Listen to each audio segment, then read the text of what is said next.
Harry Potter. Sacrifice of all things. Chapter 51. Moreover, his performance over the years has always been valued by Algie. Therefore, Turners can still make the decision on some family businesses, especially on things that obviously have huge benefits and can build a good relationship with Dumbledore and Hogwarts. Turners was able to make the decision on this matter immediately. Our cooperation will continue as before, and I think we can recruit some people to help Hagrid collect the magical materials in the Forbidden Forest. After all, you know the principle, the Forbidden Forest is too big, and Hagrid has a lot of things to do. He has not dug out all the profits of the Forbidden Forest. It can even be said that the profits of the Forbidden Forest are infinite and it is a natural treasure house. I don't know what you think, Principal Dumbledore. Turners raised his head and looked into Dumbledore's eyes, and asked very seriously. Dumbledore naturally agreed to this matter and nodded in agreement very happily. Anyway, the Forbidden Forest does not belong to any force, and the geographical location of Hogwarts naturally occupies a huge advantage, so it is understandable to develop it. No one can stop him, and there is no reason to stop him. Then, Mr. Longbottom, I wish us a happy cooperation. Dumbledore stood up and stretched out his right hand. Turnus also stood up and shook hands with Dumbledore. Principal Dumbledore, the details of the next cooperation will require my father to discuss with you in detail. However, I personally approve of this cooperation and I will do my best to promote it. I hope both sides can be satisfied. Turnus did not continue with the subsequent negotiations. His age is a big limitation. Although he behaved very maturely in front of Dumbledore, and Principal Dumbledore also attached great importance to his decision.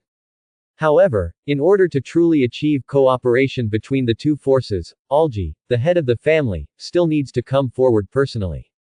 Turnus cannot represent the entire Longbottom family. In the days that followed, Turnus did not continue to participate in the cooperation between Hogwarts and the Longbottom family. However, judging from the situation, things went very smoothly, and even another Gryffindor family, the Weasleys, was involved. Don't underestimate this family. You know, in the original plot, George and Fred made a big fuss in the school.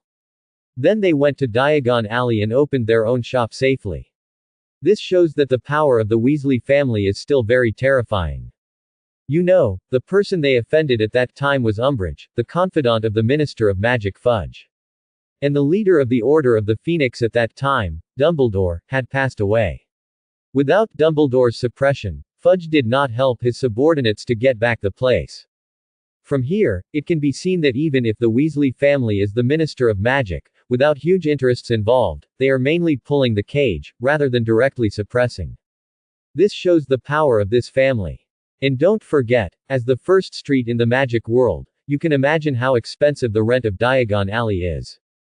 However, these two guys were able to find a store in Diagon Alley and run it themselves. It can be seen that either the Weasley family is not poor, but has been hiding it. However, Turners thinks it is unlikely. If they can really hide it, then this family must be movie stars. Another possibility is that this store originally belonged to the Weasley family, but it has been rented out before. The Weasley family has always relied on this rent to support a large family. This is relatively reliable. As for why they didn't open a small shop and run it themselves before. In Turner's opinion, this should be because they were too bothered and didn't know how to do business. Later, when his son had the idea of doing business, he naturally took back the shop and ran it himself. So, don't underestimate the Weasley family. A family that Voldemort knew was against him, and could still openly work in magic without being troubled after Voldemort ruled the entire Great Eagle magic world. This can explain everything. You know, Ronald at that time had already clearly traced his whereabouts, that is, he was with Harry. Well, I won't say more about the digression. After the three-party talks, this cooperation was officially launched. It can be roughly divided into three parts. The first part is naturally the responsibility of Hogwarts, collecting magic materials from the Forbidden Forest. Then the Weasley family took out their only store to sell these magic materials. The final right of operation fell into the hands of the Longbottom family. These three parts formed a complete industrial chain, allowing the magic materials in the Forbidden Forest to be sold. In terms of the profits, the Longbottom family naturally accounted for the majority. In addition to the cost of collecting raw materials from Hogwarts, the cost of transportation, and the cost of the store, the profits were divided into three parts, belonging to three forces. Of course, Turners didn't know the specific division method, and he didn't care about it. Recently, he has been wandering in the Forbidden Forest, which is also a privilege that belongs to him alone. However, the only requirement is that Hagrid must be by his side. There is no way, who made him only 11 years old now, without enough strength, even if others knew his magical talent and could get along with the creatures in the entire Forbidden Forest, they were still worried. Originally, he would not come here so frequently. It was just that in the previous search for magic materials, he met a unicorn. This made him come to the Forbidden Forest to look for his friends whenever he had time. The name of this unicorn is Stilly, a very holy name. This is a 3-year-old girl.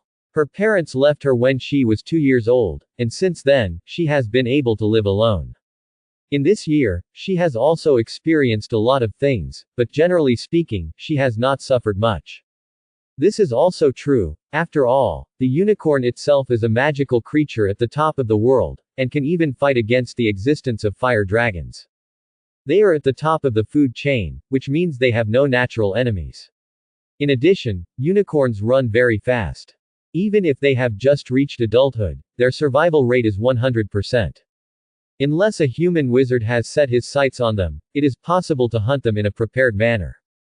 However, no one has ever done this because the risk and benefit are very obviously inversely proportional.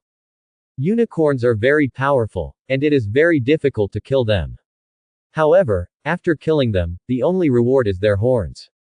Whether it is a body of fur or a body of flesh and blood, it will make the person who is infected with it suffer a very powerful curse. No one can remove such a curse, and this curse will accompany this person for life. Therefore, basically no one will target unicorns. Of course, it is precisely because of this that unicorns are too powerful, making it very unlikely for them to produce offspring. Some unicorns may not be able to give birth to their own children throughout their lives. This is also the main reason for limiting the number of unicorns. After meeting Stilly, Turnus became good friends with her by virtue of his natural affinity. In order to become good friends with Stilly, Turnus paid a lot. Not only did he give Stilly the last unused elf fruit in his hand. It's not that Turnus didn't think about nurturing this elf fruit, but he was really powerless. He got these 3 elf fruits when he was 7 years old. After taking one, the other of the remaining 2 was used to nurture the elemental elves.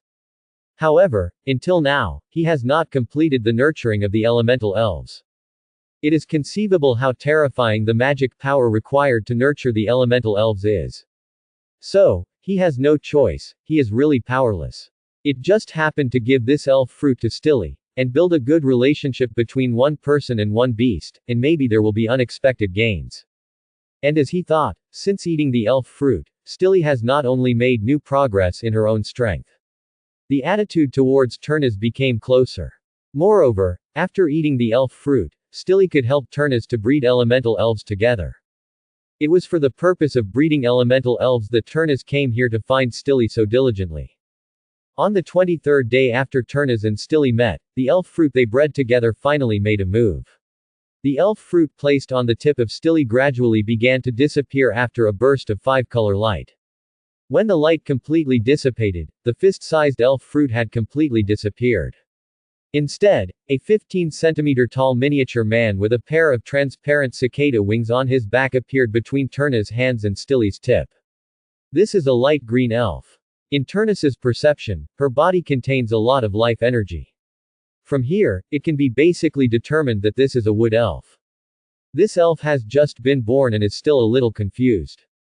Those 2 very small hands rubbed their eyes, as if they had just woken up, looking very cute. After fully waking up, this little guy began to look around.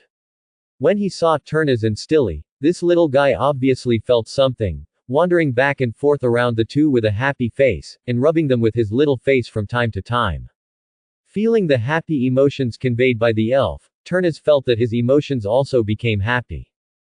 The continuous efforts of the past few years now felt very valuable. After playing for a while, the elf finally calmed down. First looked at Turnus, and then looked at Stilly beside him, not knowing what he was thinking. Finally, it seemed as if it had thought of something. The little left hand suddenly hit the palm of the right hand. Then the wood elf flew to the forehead of Turnus, stretched out its little head, and gently kissed Turnus on the forehead. Without waiting for Turnus to react, she flew to Stilly next to her and gently kissed the horn on Stilly's head. This was originally a normal intimate action, but after the wood elf's kiss, a magnificent vitality appeared between the three people. No, to be more precise, it appeared in the places where Turnus and Stilly were kissed by the wood elf, and in the wood elf itself, which was full of a lot of life force. As time went on, the life force of the wood elf became more and more vigorous, until a certain moment. The life force of the wood elf was all restrained at the same time. But only the three people present could feel that a very magical connection had been formed between the three of them. A mysterious connection connected by a lifeline. In Turnus's perception, he could clearly feel that a contract above the rules had been formed between the three of them. This contract was not complicated, and there was no obvious relationship of primary and secondary. The three were completely equal. The function of this contract was also very simple, which completely connected the vitality of the three of them. From then on, the three of them could be said to be a whole. There was one advantage to doing this, that is, life sharing. When one party was injured, no matter how far the distance between them was, or what kind of obstacles blocked them, they could share their vitality with the injured person. In this case, as long as the vitality of the remaining two people was sufficient, the person on hand could fully recover in a short time. Moreover, this contract would not bring this person's injuries to other people, but only share some vitality with others. Of course, when a person's injuries were too serious and there was no hope at all, he could choose to disconnect himself to avoid involving other people. Others could also actively share vitality to prevent this disconnection, and when the injured died, they could ensure that the lives of the other two people would not be harmed. It can be said that this contract is very humane and has many flexibility. It can not only guarantee the greatest safety of the three parties who share life, but also ensure that the death of one party will not implicate others. However, although this contract is magical, it only has this function, and the other functions have no effect.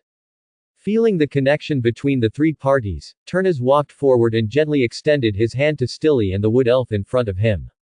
And the other two little guys, feeling this closeness, also took the initiative to lean towards Turnus.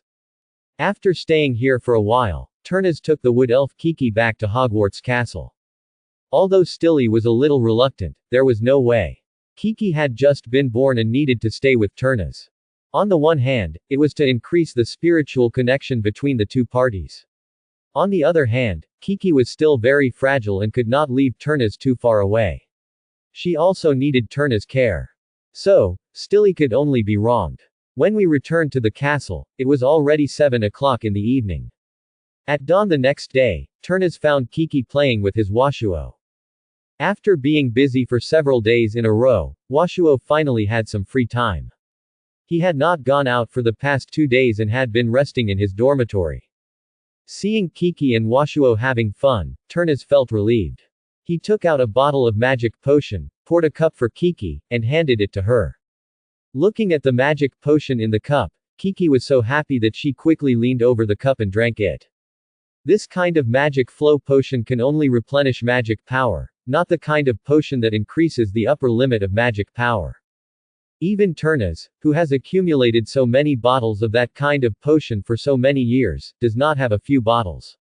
Moreover, Turnus has already found the recipients of these bottles. When the relationship with Hermione goes further in the future, she needs to give her 2 bottles. It's not that Turnus is reluctant, but that the amount of this potion that each person takes is fixed, and it will not work if there are more. There will also be Harry and Ronald. After all, after spending some time together, they are also very good friends of Turnus. This kind of relationship is similar to the relationship between college roommates in the previous life. There is not much intrigue, and it is a pure friendship. Besides, the two of them may have to bear the pressure in the original plot in the future. Turnus thinks it is still necessary to improve their strength. Finally, it is Neville. As his younger brother, he can't forget Neville. After feeding Kiki and Washuo, Turner tore out of the Gryffindor lounge and came to the school auditorium to prepare for breakfast. Because today is the last day of the weekend, they don't have to go to class, so they have plenty of time. Turner's also plans to continue to look for Stilly in the afternoon, and take Kiki with him casually. But when he came to the lobby again, he found that the surrounding environment was a little wrong. Everyone who walked around had a smile on their face, and they looked very happy, which made Turner's a little confused. Everyone was very excited, and I don't know what they were discussing. However, he didn't care, but came to Hermione and sat down. The seat next to Hermione has basically become Tennis's exclusive seat, and no one will grab this seat without knowing the situation. This can be regarded as a kind of respect for Tennis's strength. Of course, senior students don't need to do this, but who would mind giving face to their future junior? Especially after this junior has basically determined the role of the leader in the future. Teenaz, have you thought about your Halloween costume? Hermione is used to Teenaz. At the beginning, she might blush, but now, she has long been used to it. Quote ? What are you talking about? Teenaz had a question mark on his head, not understanding what Hermione was asking. Hermione rolled her eyes and said helplessly, what have you been busy with recently? You even forgot about Halloween. Halloween. Well, I did forget. I haven't paid much attention to these things recently. I'm really sorry. But I'll take you to see someone this afternoon. It's not easy to see her. Of course, unicorns are indeed rarely seen by people. After all, their number is too small, and they run very fast. In the dense forest, few people can see their figures. What is it? Hermione asked curiously. Such a mysterious Turner's is rare. You will know when the time comes. I guarantee that you will be very surprised, he. Turner's stopped talking and ate his breakfast. Hermione rolled her eyes and ate it. The two quickly finished their breakfast and then returned to their respective lounges, ready to take books and go to the library to do homework. Although both of them are academic masters, even academic gods, they are still very serious in their studies and have not slacked off at all. It was not until lunchtime that the two finished their homework for this week. After lunch, they took a short break. Turnus took Hermione out of Hogwarts Castle. Turnus was now very familiar with the Forbidden Forest, and he also met the unicorn Stilly. He no longer needed Hagrid's escort. In this Forbidden Forest, there was basically nothing that could threaten the unicorns. Besides, no creature would take the initiative to provoke the unicorns. The two quickly came to the unicorn bend by sensing. As Hagrid said, the unicorns relatively preferred the environment here.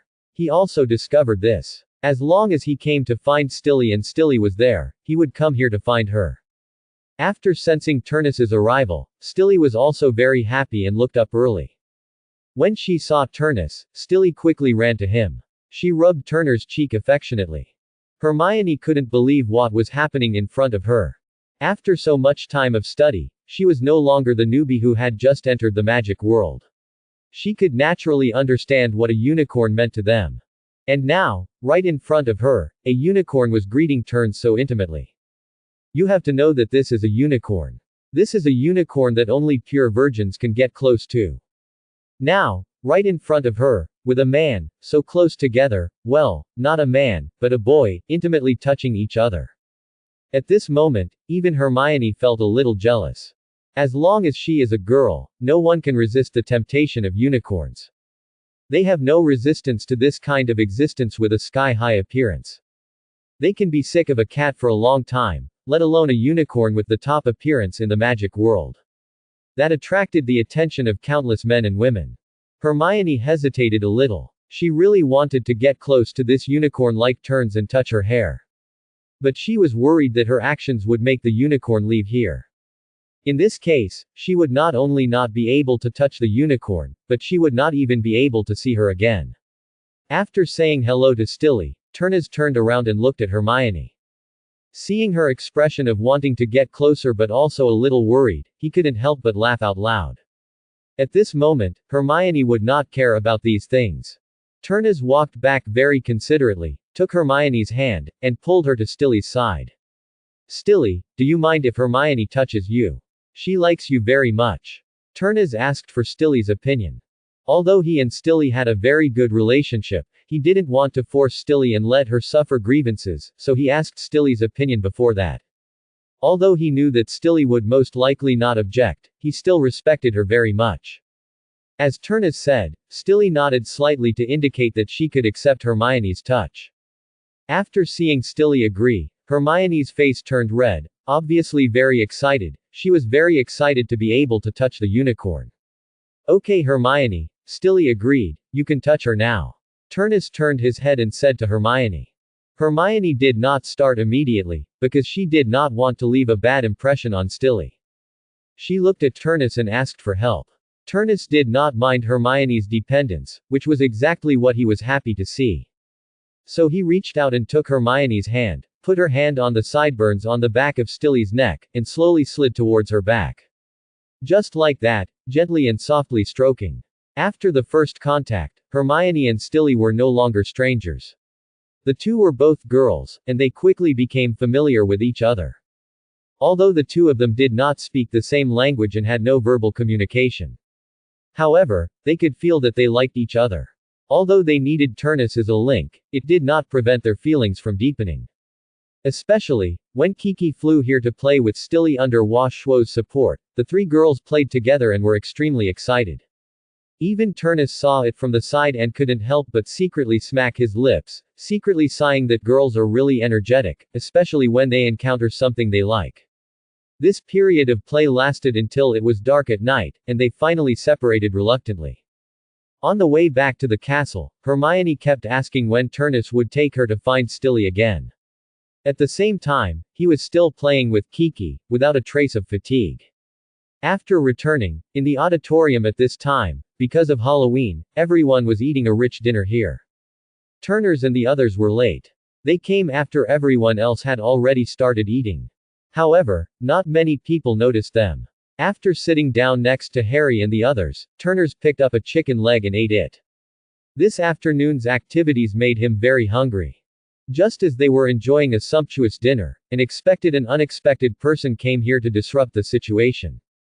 Professor Quirrell, with a large turban on his head, suddenly rushed into the auditorium. He was in a hurry and looked very panicked and scared. No one would doubt Quirrell in this state, because he has been like this since the beginning of the school. Turners did not pay attention to Quirrell's condition, but ate by himself. Only a few students near the teacher's seat could hear the conversation between Quirrell and Professor Dumbledore. Even though Turners was very sharp-eyed and sharp-eared, he only heard a few words vaguely. Trolls, invasion, you know. That's all. Although I don't know what happened, it's obviously not a good thing. After the professors on the stage discussed for a few words, Dumbledore announced loudly on the stage, all students of all colleges, led by the class leaders, should return to their respective lounges immediately and not run around. Then, without waiting for the students to react, he took several professors and walked out quickly, in a hurry. For what happened, Turns didn't care much. Anyway, the sky wouldn't fall down. Even if it did, there were still the principal and professors to support it. However, the next experience made his original indifferent mood disappear all at once. Harry and Ronald, who were originally sitting closer to the teacher's seat, hurried to his side and grabbed Turns. Turns, Neville, I don't know where Neville went, but when I last saw him, he was on the third floor. What should we do now? Harry pulled Turns and said something without thinking. Turns didn't understand what Harry was going to say, and asked in confusion, what do you want to say? Harry, Turns may not have heard what Professor Quirrell said. Turns, Professor Quirrell just said that there is a giant monster invading the third floor of the school castle. Neville may be in danger. What should we do? Ronald thought of something and explained quickly. Turns' face suddenly became gloomy. He didn't expect that Neville would be involved in this crisis at this time. Without hesitation, Turns pulled out his wand from his pocket and said to Harry and the other person beside him, go find the professors at the academy and tell them the situation. Hermione, you will go to the Gryffindor lounge, and I will go find Neville. As he said that, he cast a guide magic, followed the guidance of the wand, and ran quickly towards Neville's location. Harry and the other two were still immersed in Turns' somewhat scary face at this time. They didn't expect Turns to run away without any signs. This made it impossible for the three people who wanted to go together to catch up, because he was too fast. Hermione looked at Turnes's back, which was about to disappear, and gave up the idea of chasing him. She also knew that her strength was really not good. Now the most important thing is to notify the professors. Harry, the three of us will search separately and find the professors of the academy, and let them help Turnes. Remember to be quick, I am worried that Turnes will also be in danger. As he said that, Hermione turned around and ran towards the lobby. She remembered that there should be several professors in the lobby maintaining order. She just hoped that they were still there. As for Harry and Ronald, they also came to their senses at this time, and hurriedly followed the instructions of Turnes and Hermione to look for professors separately. As for Turnes, he stepped on a set of national martial arts steps and ran to the third floor at a very fast speed. When he arrived at the third floor, the corridor here was already filled with a very unpleasant smell, just like socks that had not been washed for several years, piled together and fermented, very unpleasant. However, Turnes had to endure this unpleasant smell and searched in the corridor. According to the guidance of the magic wand, Neville was in a room in the corridor in front, and Turnes really had no choice. Turnes strode forward, hoping to find Neville before the troll attacked. Not long after searching, Turnes heard Neville's terrified shout in the corridor in front. Turnes immediately became alert, holding the wand tightly in his hand, and rushed towards the direction of the sound. When he ran over, Neville was fighting a 7 or 8 meter tall giant monster with shit green skin, emitting a pungent stench, and a dull head in a room. However, the two were not proportional to each other, which meant that Neville could not hold on for long. Turnes did not dare to hesitate and immediately attacked the stinking giant monster. 10,000 bullets flying. This is a relatively basic attack spell, compared to when Turnes taught Draco a lesson some time ago. Using his powerful magic power and magic control to force the magic ball attack is much better. With the support of the spell, Turnes can release at least 5 times more magic balls than before when the magic power is equal and the control power is equal. And this time, the situation is critical. Turnes did not hold back at all. From the top of his magic wand, like a machine gun, a large number of magic balls were continuously fired out. These magic balls hit the back of the giant's head at a very fast speed. There were only a series of bang, bang, bang sounds. The giant's head was staggered by the sudden attack and almost fell down. Finally, with the support of the huge wooden stick in his hand, he was able to balance his body and avoid falling down directly. Taking advantage of this opportunity, Turnes's empty left hand shook slightly, and a silver-white magic wand with golden patterns appeared in his hand. The magic wand hooked in his hand, and Neville's body flew towards him uncontrollably. Turnes had no time to catch Neville. He shook his body lightly and dodged the flying Neville, letting him fly behind him. Then, the magic wand in his hand was put away again. The magic wand in his right hand never stopped spitting magic balls from beginning to end.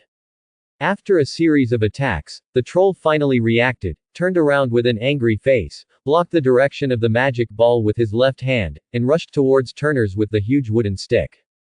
Seeing that the attack of the magic missile had no effect, Turnes gave up. To be honest, at this time, Turnes's strength was less than half of his full strength. After all, he did not intend to expose the elemental magic and arcane magic that did not belong to this world for the time being. Only the magic learned in school could not bring out his full strength. However, this does not mean that Turnes is not strong. At least compared to students, Turnes is a very strong group. After the magic missile lost its effect, Turnes gave up this magic. The magic wand in his hand waved, and a magic power was launched on the big stick in the troll's hand. After a period of changes, the wooden stick in the troll's hand finally turned into a huge strip of balloon. Before his not-so-smart brain could react, Turnes sent out a blade of air and cut the balloon in the giant's hand. Although the magic of transfiguration has a certain time limit, it will take a long time to restore the transformed object after it is destroyed, at least until Turnes's magic power is exhausted. But the magic he used in the transfiguration just now was enough to make the process last for a long time. After the stick in the giant's hand disappeared, he was also stunned, but soon, he roared and rushed towards Turnes regardless of anything. Even with Turnes's speed, there is a huge difference compared to a giant 7 or 8 meters tall. He did not do such useless work, and waved the magic wand in his hand again. This time it was still transfiguration, but the object was changed, becoming the stone floor in front of him. The stone floor was like a ball of plasticine, and after a while of squirming, it turned into two huge arms. At this time, the giant also rushed over, trying to punch Turners. However, Turners just dodged and escaped from his attack range. When he wanted to chase him, he really didn't have that chance, because the two stone arms on the ground had already firmly grasped the giant's 2 feet. The troll's momentum even pulled the troll, causing it to lose its balance and fall to the ground. Turnus would never miss this opportunity. He waved the magic wand in his hand repeatedly, and the stone floor under the troll began to sink gradually. And the floor beside him stretched out arms one by one. Although these arms were not as strong and sturdy as the previous 2 arms due to the rush of time. But they also have their advantages. That is, there are enough of them. A large area of densely packed arms buried the trolls. At the beginning, the trolls were able to rely on their brute force to constantly break free from these stone arms. However, as time went on, there were more and more stone arms, and the trolls could no longer struggle out. Turnus did not stop because of this, and the continuous stone arms continued to spread to the fallen troll. In the end, all that appeared in front of Turnus was a mountain made up of stone arms. At this time, Turnus was truly relieved. He turned around and wanted to check what happened to Neville, who had flown out before. However, what he saw were a few pairs of eyes that were somewhat surprised, delighted, and appreciative. It turned out that, at some point, Headmaster Dumbledore, Professor McGonagall, Professor Snape, and others had already appeared here, and no one knew when they had arrived. As for Neville, he had been helped up by Harry and the others. Although he looked a little embarrassed and had a frightened expression on his face, at least he looked good and should not have been injured or anything. Dumbledore saw Turnus turn around and see them, and he stretched out his hands to applaud. Professor McGonagall and the others who followed him also clapped their hands happily. Even Snape, although his face looked a little unhappy, still applauded his performance. Mr. Turnus, your transfiguration skills are really great, and you can also flexibly apply what you have learned when facing a battle. Very good, your performance is very outstanding. For this, you will get 100 points for the Gryffindor school. Dumbledore said in a high voice. After hearing what Dumbledore said, Turnus was not surprised, but he still smiled very politely. Thank you for the compliment from the headmaster, I just did my best. Yes, it is a good quality not to be proud and complacent because of defeating a powerful enemy. Okay, children, Neville is safe, so you need to return to the Gryffindor lounge as soon as possible. It is safe there. The professors need to check the situation in other areas. I will let Professor McGonagall take you there. I understand, Headmaster, let's go back first. With that, Turnus joined Neville and the others, and returned to the Gryffindor lounge under the leadership of Professor McGonagall. It was still very lively here, not only because it was Halloween tonight, but also because what happened before, what Professor Quirrell said, had been told to everyone by the students sitting in front. Now everyone was very worried, not knowing what was going on outside. When they saw Turners and others coming in together, everyone was startled by the sudden entry of several people. It can't be said that they were shocked, but at that moment, everyone seemed to be frightened, and all of them were silent, and the whole scene seemed a little weird. However, when they saw that the people who came in were all people they knew, they stopped staring at them. Although they were a little surprised why they came back from outside now, they didn't immediately surround them to ask. After Turners and his friends returned here, they also stayed in the common room and didn't go back to their dormitories. At this time, so many people were here, even if they went back, they would not feel at ease. On the contrary, it was a good choice to be here with everyone. The whole investigation work lasted for a long time, until after 10 o'clock in the evening, Professor McGonagall came to the Gryffindor lounge and announced the news that everything was normal. Then, everyone went back to their beds to rest under the professor's urging. When Turners came to the auditorium to eat the next day, everyone looked at him with the same eyes. Is this the most powerful man in Gryffindor? He has such a strong aura. Yes, he is very powerful, and I heard that he is very approachable. Yes, I heard that too, he has a very good personality. I didn't expect that such a person is so powerful. Yes, He looks very handsome, but it's a pity. I heard that he has been very close to a Muggle wizard since the beginning of the school year. Yeah, I heard that's the case, it's a pity. What's the matter? Anyway, everyone is still young now, and it's not like we don't have a chance. Along the way, many people were whispering about him. This made him very uncomfortable. After sitting in his own exclusive seat, Turnus asked Ronald beside him with some doubts, wanting to know the whole story. All this was because someone spread the news that he dealt with a troll alone last night. Looking at Ronald's somewhat guilty expression, he roughly knew that this someone was almost certainly him. Turnus stared at Ronald with a thoughtful look. This expression made Ronald, who was already guilty, feel very uncomfortable. Finally, he couldn't help it anymore, lowered his head and admitted, "Okay, this person is me, but I just let it slip by accident." Seeing Ronald's embarrassed look, Turnus didn't mean to pursue it anymore. Moreover, he had never intended to pursue this matter. If such a thing were to be spread, it would be beneficial to him, and it would establish his strong image, and would be beneficial to the situation in the magic world and his future layout. Turnus glanced at Ronald, but didn't blame him, but ate breakfast by himself. Seeing Turnus' expression, Ronald was also familiar with Turnus, and knew that Turnus didn't care much about this matter, and he was relieved. After breakfast, they prepared more. Now they have become accustomed to school life. They no longer have difficulty getting up. They have enough time to come here for breakfast and then go to class.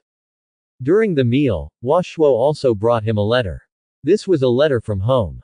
It should be related to what happened last night. After all, Neville, who was opposite him, also had such a letter. This was obvious. There was not much in his heart, just some caring words, and asked him to take good care of Neville. In the new week, the course to be taken was Professor McGonagall's Transfiguration class. Since seeing Turnus's Transfiguration attainments last night, Professor McGonagall no longer paid attention to Turnus, because there was no need for it. However, this was also during the theoretical course. When it came to the second half of the practical course, Professor McGonagall would relax the practical operation instructions for other students, and instead began to specifically guide Turnus one-on-one. Now Professor McGonagall obviously wants to cultivate Turnus into a talent. Different from the relationship between ordinary professors and students, she wants to accept Turnus as her disciple and pass on her magic heritage. Professor McGonagall has always been single and has no offspring, so when she is 100 years old, her magic heritage will be lost. Therefore, if you want to keep your magic heritage, it is undoubtedly a very good idea to find a student who is similar to a direct disciple. Even though Professor McGonagall still looks very young now, she looks like she is in her 30s or 40s, but in fact, Professor McGonagall is already over 50 years old. It's just because of magic that she looks much younger. In the setting of Harry Potter, the professors of Hogwarts are basically some young-looking, which is a clear setting. It's just that when casting in the movie, the choice is more realistic. Here is the setting in the book. But even if the body still looks young, time will not stop its footsteps on anyone. Professor McGonagall will get old one day, so it is very necessary to find a successor. Obviously, Professor McGonagall planned this way. Of course, although she had this intention, she still needed to consider many factors and could not directly express her thoughts now. When to make this matter clear depends on Professor McGonagall's test and when he will be satisfied. After all, the inheritance of magic is not a trivial matter and cannot be sloppy. In the following study time, there was no wave of things. There were only Harry and Ronald plus Neville. The three of them were sneaking around all day, and no one knew what they were busy with. He only knew that this matter was related to Professor Snape and Professor Quirrell, but he didn't know what it was specifically. However, he didn't care. Anyway, there were only 3 little kids and they couldn't make any waves. More than a month later, Christmas came. For this Christmas, Turnus would definitely go home with Neville to celebrate the holiday, so there were only Harry and Ronald left in their dormitory. Harry is not to be mentioned, he wishes he could stay in Hogwarts forever, but Ronald is very pitiful. His parents took Ginny to Egypt to find his brother Bill. Bill worked in Gringotts in Egypt, and the family planned to take this opportunity to visit Bill and travel. It happened that the Weasley family was also very proud these days, and got a very considerable extra income, which made the whole Weasley family not so tight all of a sudden, and life became much more comfortable. Of course, it was only a little bit. After all, the Weasley family got the least among the three forces, which was related to their efforts. In addition, Mrs. Weasley was used to a hard life, and she suddenly had a good savings, so of course she saved it. In case something happened in the future, she could also deal with it. Besides, as one of the backbones of the Order of the Phoenix, Mr. Weasley would also take out a part of the money he got and hand it over to the finances of the Order of the Phoenix to promote the development of the Order of the Phoenix. What is worrying Turners now is what kind of Christmas gifts he should give to his friends. He also doesn't know what to give. Fortunately, he doesn't have much other things, but he has a lot of good things.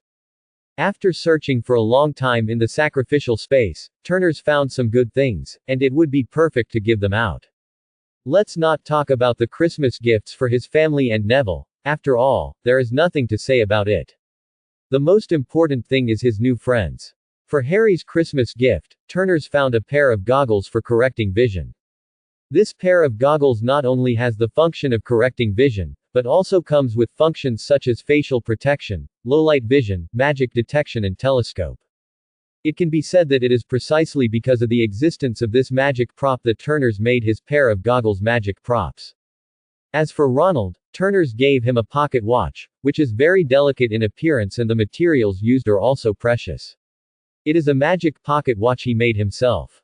It has no other functions, except that it can check the time, set an alarm, not the kind that makes a scary sound, set an event reminder function, and the appearance is very gorgeous.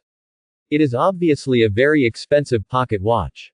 There are also some other Gryffindor first-year students, all of whom are friends with him. After he found all the gifts, he found that he had basically the same amount as the first-year students, and even had a few more. This is for Hufflepuff and several classmates from Ravenclaw Academy. In addition to these, the most important thing is of course Hermione's gift. This is the most important thing. It must be very meaningful, practical enough, and not too expensive. Finally, he found something, which is a magic prop he got from Sacrifice. The function is not very big, but it is very magical. It has a single function, which is to keep the whole body clean. Even if it is on clothes or hair, as long as there is a trace of dust, it can be cleaned immediately. This magic prop is more like a cultivation tool than a magic prop. Because it is more inclined to the cultivation system than magic, it is also one of the few items of the cultivation system in Turners. Its appearance is similar to a celestial knot, but it is not red, but emerald green. It looks like it is made of vines of some plants, which can be worn around the waist or hung around the neck. With its existence, Hermione's whole body will no longer be stained with a trace of dust. After preparing gifts for everyone, Turners finally breathed a sigh of relief. As time approaches, their school holiday is coming. Those who go home for Christmas take the Hogwarts Express and head to King's Cross. As for those who stay in school, they can only stay here. On the train back home, everyone was very excited. Especially for the first-year students, who had never been away from home for such a long time, they all wanted to go back home immediately. Finally, the train arrived and they were finally able to meet their relatives. This time, it was his mother, Annie, who came to pick up Turnus and Neville.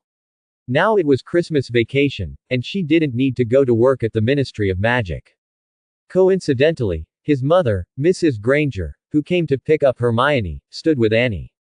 So, when they saw the three of them walking out of the Hogwarts Express together, when the two groups met, everyone was a little surprised. The two parents could naturally see that their children and the children who came together were very good friends, and their sons and daughters did not expect that it would be such a coincidence that their mothers and each other's mothers stood together. Since they met, it was natural that they had to introduce themselves. After hearing from his daughter that the boy in front of him had helped her so much, he was naturally very happy and even invited Turnus to visit his home during the Christmas holidays. For this matter, Turnus would naturally not refuse. He was not shy and agreed generously and expressed his gratitude. Annie naturally also issued an invitation. After all, she couldn't lose etiquette. Besides, she also liked Hermione, a cute little girl, and she was welcome to visit her home. After a brief acquaintance, both parties said goodbye and separated. Under the leadership of Annie, Turnus and Neville used apparition to return to the gate of the Longbottom family's manor. As for wanting to go inside the manor, it was impossible. Not to mention anything else, the magical protective barrier around the Longbottom manor would make you hit your head and bleed. Back home, Grandma Augusta had already prepared an exquisite and rich dinner for them. Waiting with him was his father Algy. At the table, Algy praised Turnus and encouraged Neville. Overall, he was very satisfied with their performance at Hogwarts in the past 6 months. After dinner, the family sat together and chatted for a while before going to bed. After all, the 2 children were still young and had limited energy. After driving all day, they were sleepy. They had to rest early so that they would have the energy to open their Christmas gifts tomorrow. When Turnus woke up from his bed the next day, the first thing he saw was the Christmas gifts piled up like a hill beside his bed. When he opened his eyes, he saw such a gift at first sight. No matter who he was, he would be very excited, even Turnus was no exception. He hurriedly got up from the bed, put on a simple thick pajamas, and ran to the front of the pile of gifts and began to open the gifts. The first and most important thing was naturally the gifts from Grandma and Mom and Dad. These were also placed in the front.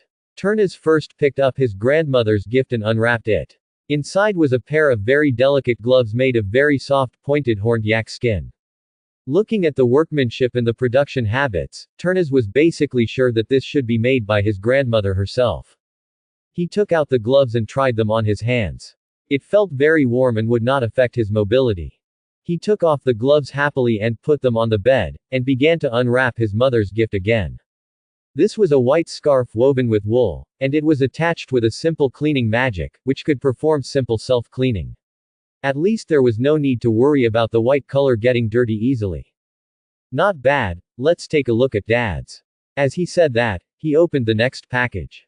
This time the gift was a very delicate bird cage made of a special vine. It was obviously prepared for his Hua Shuo. Turnus only took a few careful glances and found that the material of this bird cage was a kind of hollow willow as the main material. This hollow willow material can withstand the blessing of a very powerful traceless extension spell, and although they look like they have a large gap, they are indeed a cage. But it can complete the extension of the space inside the cage. In other words, although this cage is only more than 10 centimeters in diameter and 20 centimeters high, its internal space is very wide, enough for Hua Shuo to fly freely in it. Turnus was very satisfied with this. In this way, when he went out, he didn't have to let Hua Shuo, who liked freedom and didn't like restraint, fly over by himself. In addition to these, there was Hermione's gift. When it was opened, it was found that there was a very beautiful mechanical watch inside. The style is very novel and fashionable, and it doesn't look cheap. It seems that Hermione took my words to heart. Turnus smiled, took out the watch and put it on his wrist. Such a mechanical watch will not lose its function even if it goes to Hogwarts and is disturbed by magic. Next is the gifts from other classmates. There are hundreds of gifts, which exceeds the number of first-year students in Hogwarts. Finally, Turnus even found some gifts from senior students among them. Of course, what surprised Turnus the most was that there was a gift from Draco here, which surprised him a little. You know, he didn't prepare gifts for the people in Slytherin College. But it doesn't matter. Anyway, it's too late to send it now. The time has passed. I can only make up for it next year. Turnus sorted all the gifts and put them into his space ring. Many of the gifts were snacks, some precious books, and some interesting magic props. Turnus certainly had enough of these things, and he would use them slowly in the future. After opening the gifts and going downstairs, Grandma and parents were all here. Even Neville had arrived, and he was the only one left. Merry Christmas, Grandma, Merry Christmas, Mom and Dad, Merry Christmas, Neville. Turnus sat at the dining table and greeted everyone present. You too, Merry Christmas. Grandma Augusta was very happy and said with a smile. How is it? Son, are you satisfied with my gift? Algy said proudly. He spent a lot of money to buy this gift. If it weren't for the previous cooperation, which greatly increased the family's income and made him more comfortable, otherwise, the money in his hand might not be enough. This is not to say that a family patriarch has no money on hand, but that most of the money needs to be stored for the operation of the family, not that the patriarch can use it at will. Of course, the patriarch's use limit must be much higher, so the income of the entire family has increased greatly, and he can use more freely, and the part that belongs to him will also be more. Well, very good, your cage is really great, and Hua Shuo, that wild character, will not be needed to fly around in the future. My dear son, is there any place you want to play today? If there is, Mom will take you there, if not, let's go to Diagon Alley. Annie said at this time. Well, I'll listen to you, Mom. Turnus really has no place to go now, so he just accompanies his mother shopping. After breakfast, Turnus and Neville accompanied their mother Annie and grandmother Augusta to go shopping in Diagon Alley. There are still many wizards here. Perhaps because of the holidays, everyone has free time, and many people come here to shop. On the way, Turners found an excuse to leave for a while and went to Borgin and Burke's magic shop. Turners is now very familiar with Borgin, and the two are no longer secretive. They have cooperated many times over the years. Turner's magic props that cannot be sold openly are basically sold here, and Borgin takes a certain percentage of it as a reward. When Turnus needs any magic materials and props, he will come here and let Borgin use his connections to help Turnus find them. Before, he helped Hagrid sell his handicrafts here at Borgin. Hey, isn't this Master Turnus? What brings you here? Borgin said with surprise when he saw Turnus after taking off his disguise. He couldn't be unhappy. In the past few years, he made a lot of money by helping Turnus sell his magic props. How could he not like such a big customer? Okay, don't be so polite. How are you selling my magic props recently? Turnus didn't say anything polite to Borgin. For someone like Borgin, as long as you can bring him enough benefits, then you are his best friend. On the contrary, if you don't have any benefits, he will not care who you are. Well, almost all of them have been sold. There is only 129 left. The others have been sold. The gold galleons obtained are all here. Please click on them. Borgin took out a dragon leather bag from under the counter and placed it in front of Turners. Borgin was also very afraid of the boy in front of him. He still remembered that when he first came here, he killed 2 intermediate wizards with his own hands. Although those 2 guys were nothing, they could only be said to be low-level characters in this nocturne alley. But how old was Turners at that time? At that time, he could already deal with 2 intermediate wizards at the same time. It is conceivable that what kind of strength he would have now. It is also because of this that even when Turners revealed his identity at the age of 10, Borgin still did not despise him because of his age and had any improper thoughts. It is also because of this that he has been able to cooperate with Turners until now. Well, I'll take these gold galleons first. You can help buy these props.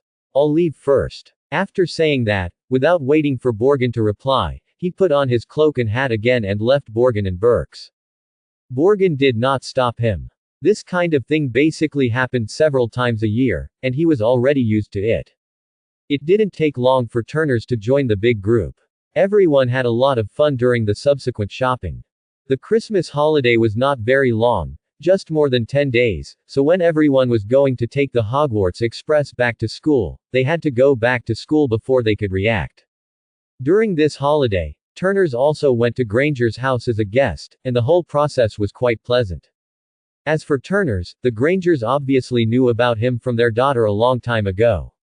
They showed extraordinary familiarity with Turners, and when Turners was a guest, he did not make any jokes because of the different etiquette between wizards and muggles. When Hermione came to the Longbottom family, it was the same.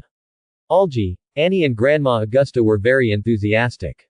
Through the subsequent contacts, they were also very satisfied with Hermione and recognized her existence.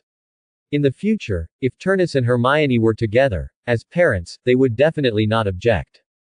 However, whether they can be together or not depends on fate, which is not something that can be interfered with by personal will.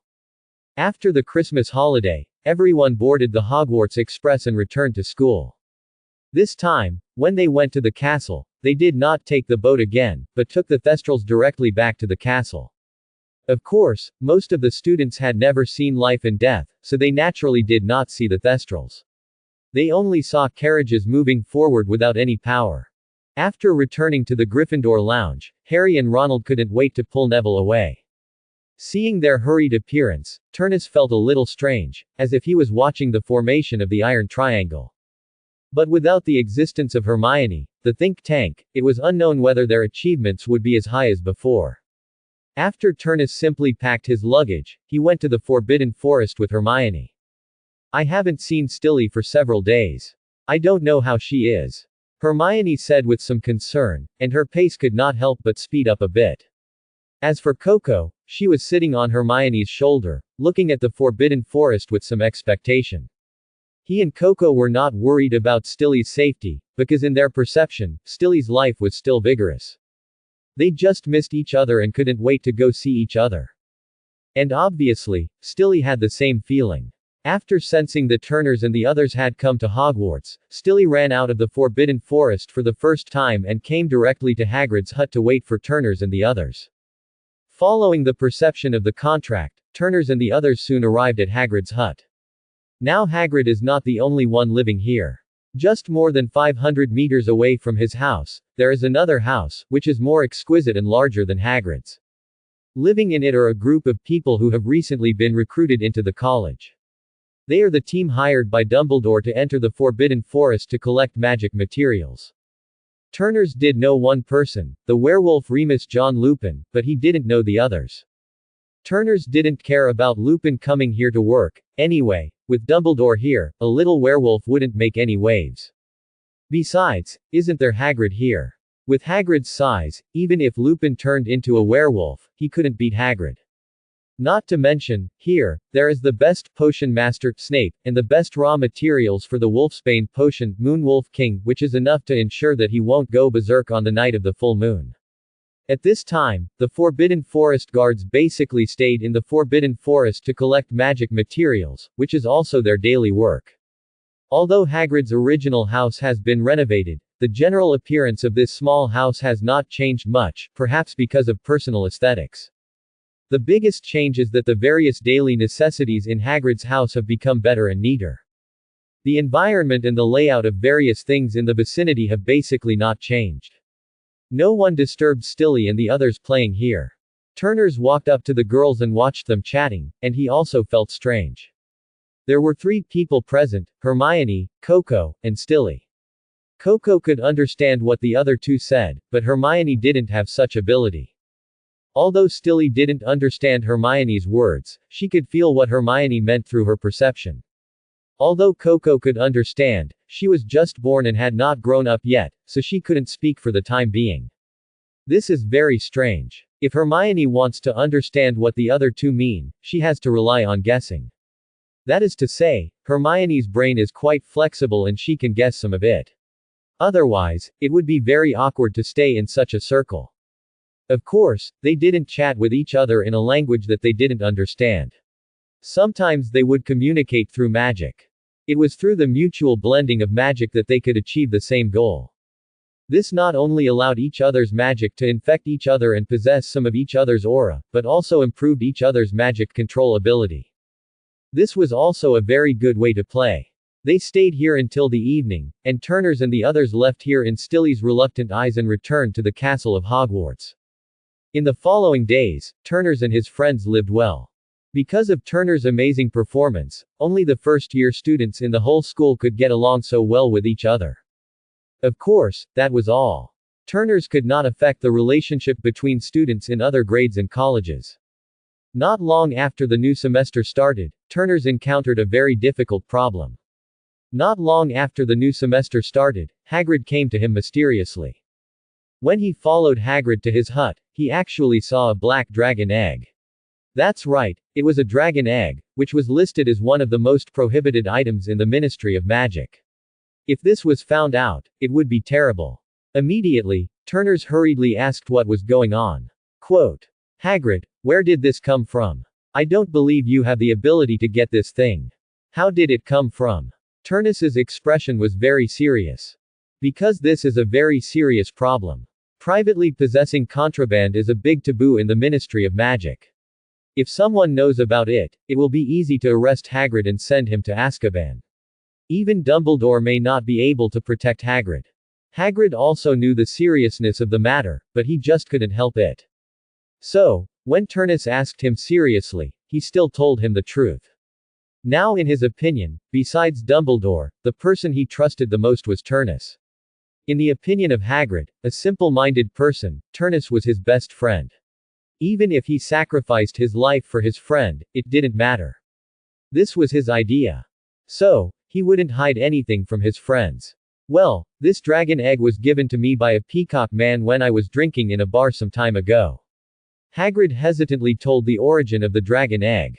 Turnus was not satisfied. He continued to guide Hagrid to tell some details. So, what did you say at that time, and why did he give you this dragon egg? Oh, by the way, he seemed to be worried about how to stop a three-headed dog. He said that his father had one at home, but the three-headed dog was very unfriendly to him, which made him very distressed. Hagrid slowly recalled the situation at that time, but when it came to magical creatures, he became interested again and spoke coherently. I said I have a three-headed dog. If you want to make these guys obedient, you have to prescribe the right medicine for them. Sometimes you don't need to defeat them, just give them some music, and they can fall asleep honestly. As he said that, Hagrid raised his thick eyebrows very complacently. Hearing this, Turnus almost knew what was going on. Although Harry didn't know much about the plot, he still knew the main plot of the story clearly. Naturally, through this, he already understood that this should be Voldemort's way to deal with the three-headed sky from Hagrid. If Turnus remembered correctly, the first level of guarding the Philosopher's Stone in Hogwarts was a three-headed dog, and it was Hagrid's three-headed dog. To be honest, sometimes he felt that Hagrid was amazing. He could always get along well with those dangerous magical creatures. Especially those magical creatures with ferocious appearance and temperament. Then he gave you this dragon egg. Turnus said in surprise. Yes, he is really a good person. Turnus, you don't know that I dream of raising a fire dragon, but I have never had this opportunity. Now I didn't expect a stranger to actually send a dragon egg to me. When talking about this, Hagrid's eyes were shining with excitement. Turnus saw this and couldn't help but put his hand on his forehead, shook his head and sighed, how can this person be a good person? He is plotting against you, can't you use your brain? Such an obvious ulterior motive, how can you not see it? However, he also knew that now was not the time to say these things. Besides, the information had been discovered, so what was the point of saying it? On the contrary, they now had a troublesome matter in front of them. This dragon egg, if not handled properly, might send Hagrid to Azkaban for this reason. For Turnus in the past, this was nothing, what did it have to do with him? But now it's different. Hagrid is his friend. If he just watches Hagrid go to Azkaban, he will never allow it, not to mention that he knows it in advance, so he can't just stand by and watch.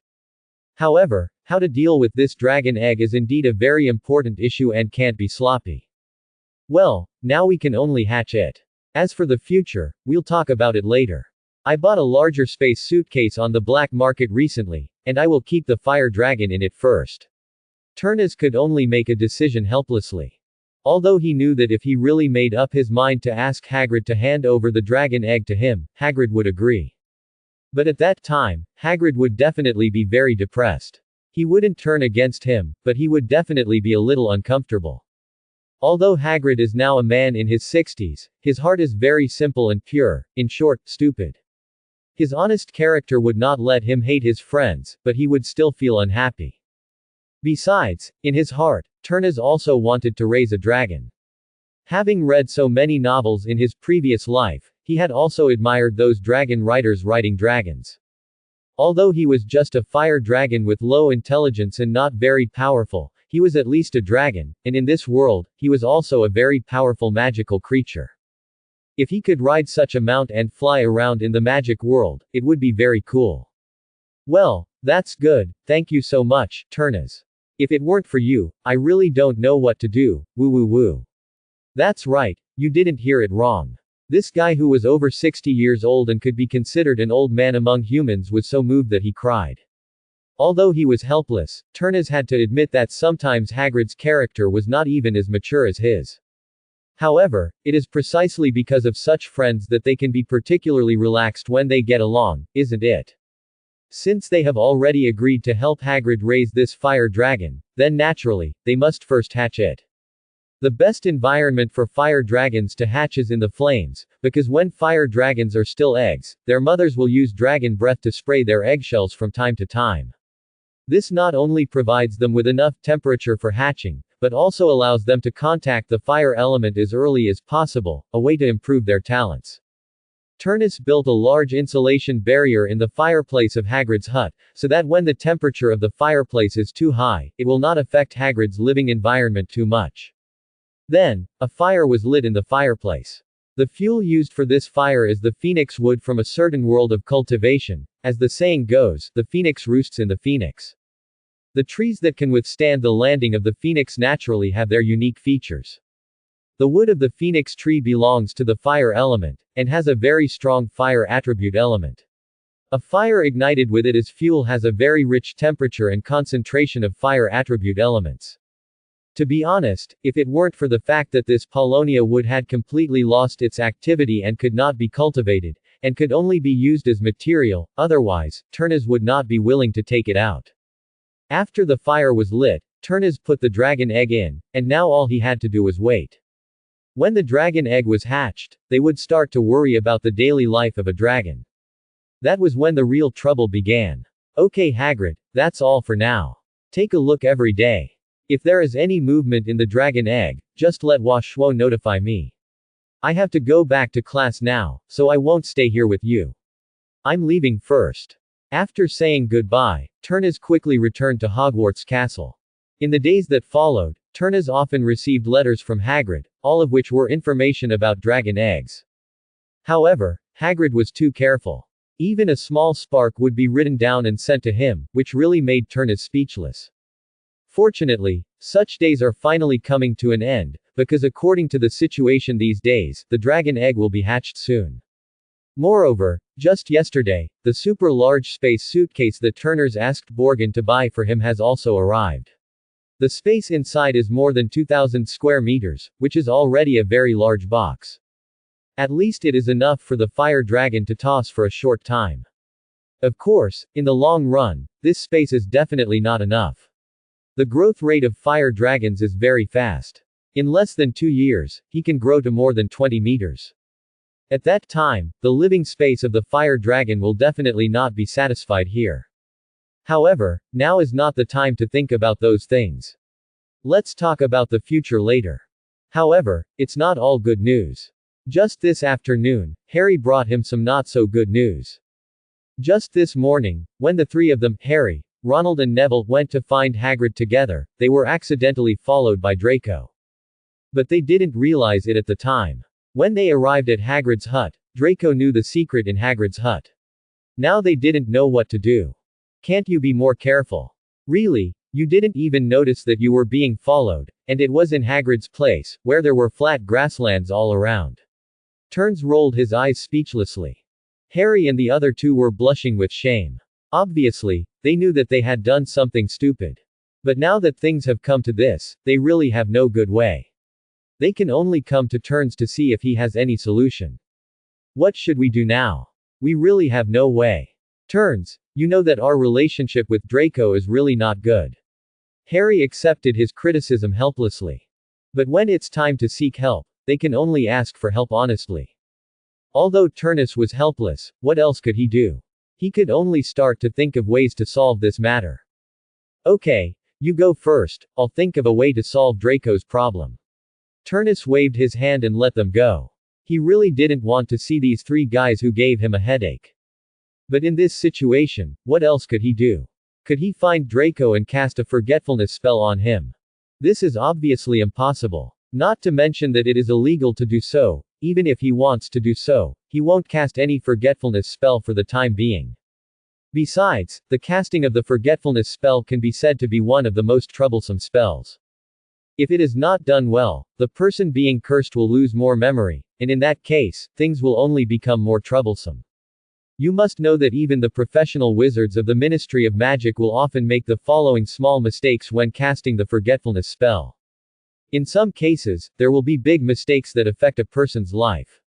Neville is a good example, and in the next year, there will be another example. Gilderoy Lockhart was rebounded by his own forgetfulness spell and lost all his memory. He was almost an idiot. Hermione, what do you think I should do? How can I help these idiots deal with this problem? Turns really couldn't think of any good way, so he could only ask Hermione for help. Hermione, who was playing with Coco at this time, was a little unhappy when Turns suddenly interrupted her. He was originally opposed to Turns helping Hagrid raise dragons, but because of Turns's face, he didn't report Hagrid, which was already very good. Now he asked her for advice. This is nothing, but the problem is that she doesn't have anything to pay attention to. Hermione stopped playing with Coco, rolled her eyes and said directly, if you can't think of a way, just go and talk to Draco. This was just a perfunctory remark, but when Turns heard it, it made his eyes light up. That's right. He doesn't know Draco's attitude yet, what's the point of imagining here? Anyway, coercive means will definitely not work, now it depends on how Draco can avoid exposing them. If he doesn't know, just go and ask now. Do it as soon as you think of it. Turns immediately got up and walked out of the library. Hermione looked at Turns walking outside and couldn't help but be speechless. She didn't expect that she just said something and Turns really went. However, she didn't care. Anyway, this matter had nothing to do with Turns, everything was Hagrid's problem. Even if there was a problem in the end, it was not a big deal for Turns, so she didn't care and continued to play with Kiki. Now Kiki is the most dazzling star in the whole Hogwarts. No one doesn't like this little guy. Although everyone wants to know how this wood elf was born and whether there are other similar ones. However, Turnus, as the person involved in this matter, could not explain it clearly and could only pass it off vaguely. However, there is no doubt that Coco is popular in this college. For example, in this library, Mrs. Pants hates people making noise and playing in her territory the most. But when this person is Coco, Mrs. Pants will only respond with a kind smile, and sometimes even bring some snacks to Coco. Let alone Coco making noise, even if she accidentally tears the book, Mrs. Pants will not be angry. As for the other teachers and professors in the college, they like Coco even more. In the whole Hogwarts, Coco can enter and exit anywhere at will. Even the principal's office, she can enter and exit freely, and sometimes she will ride the principal's Phoenix Fox and take a stroll. I think even the principal doesn't have such treatment. Not to mention Coco playing with Hermione, Turnus quickly found Draco. When Draco saw Turnus walking towards him, he could not help but move a step backward.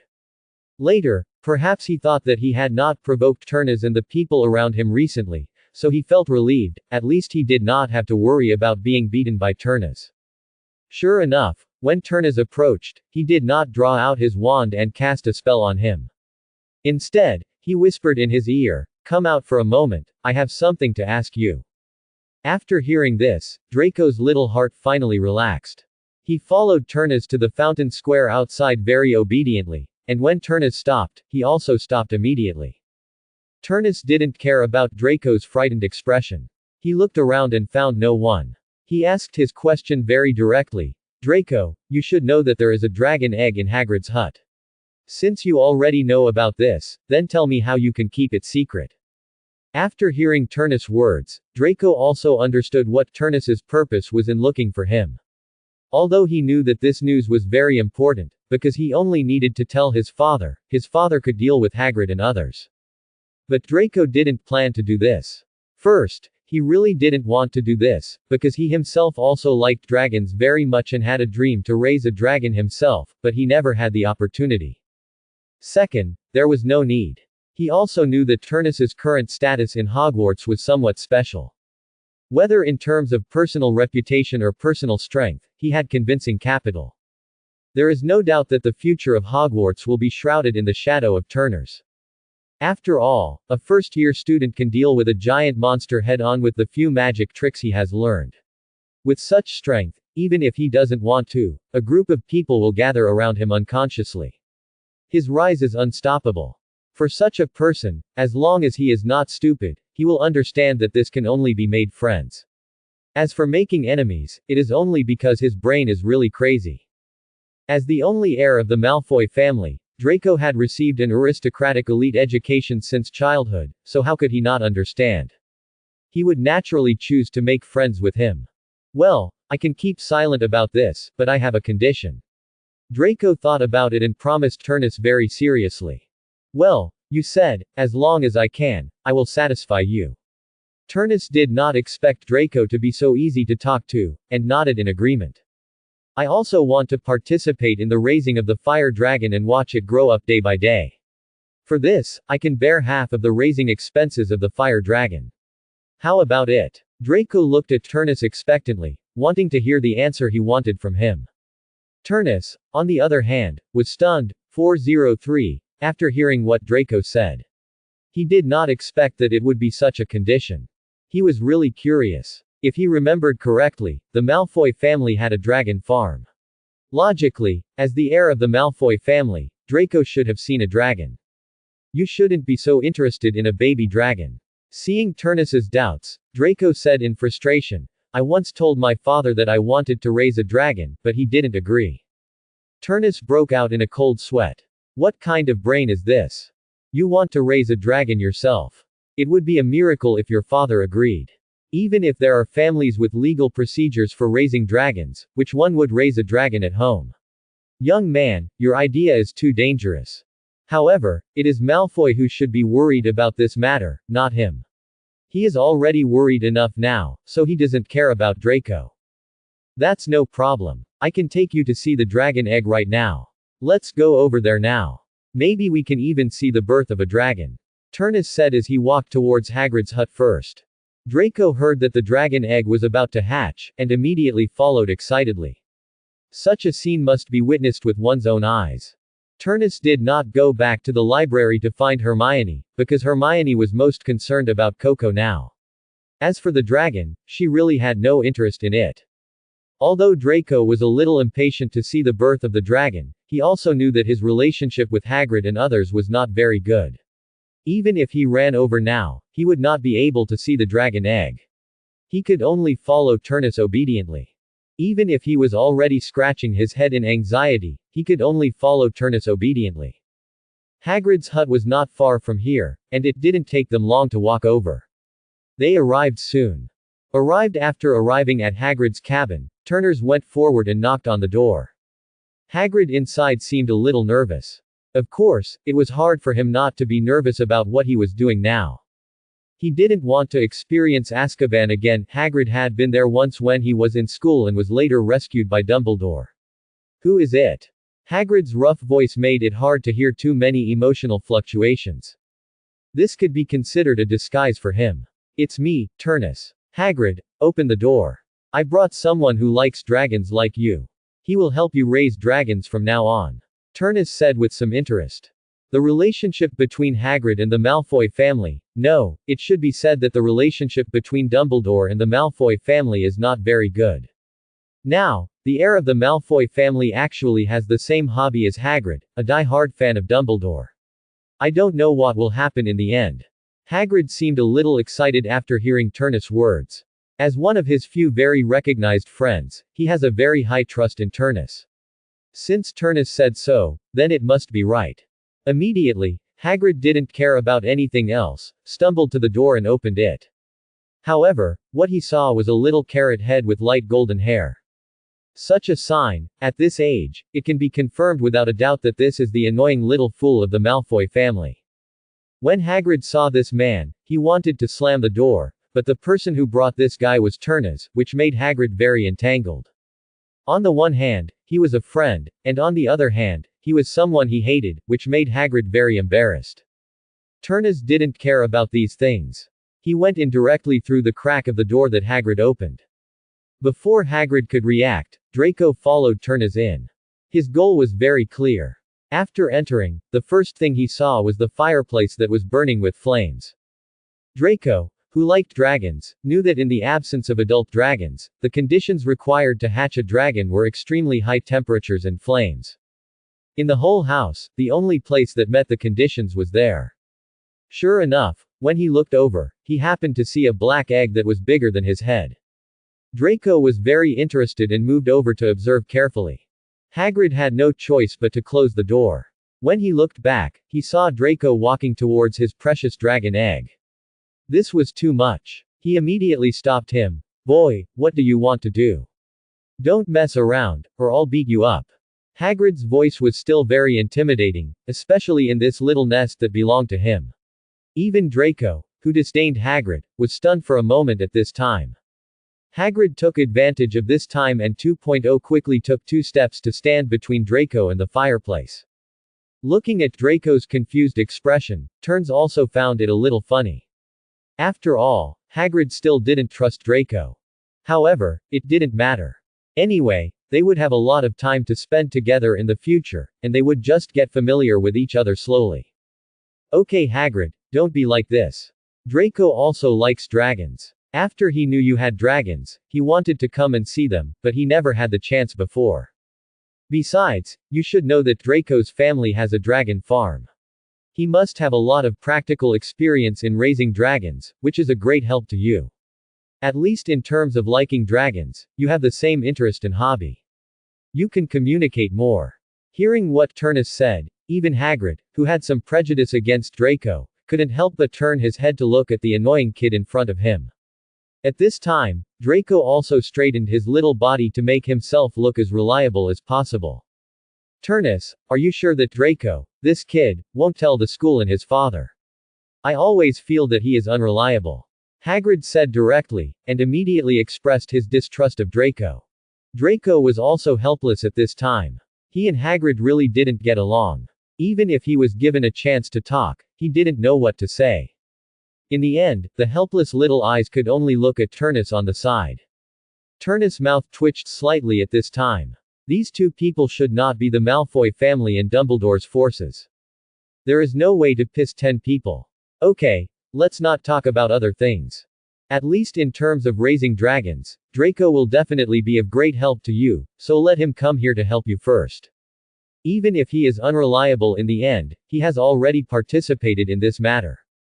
If something goes wrong at 29, he will also be involved. Turnus knew that it was useless to say anything, so he went straight to the point. This is more than just asking Hagrid to agree and let Draco stay to help. It also makes Draco listen to it himself. Now he is also a grasshopper on this rope.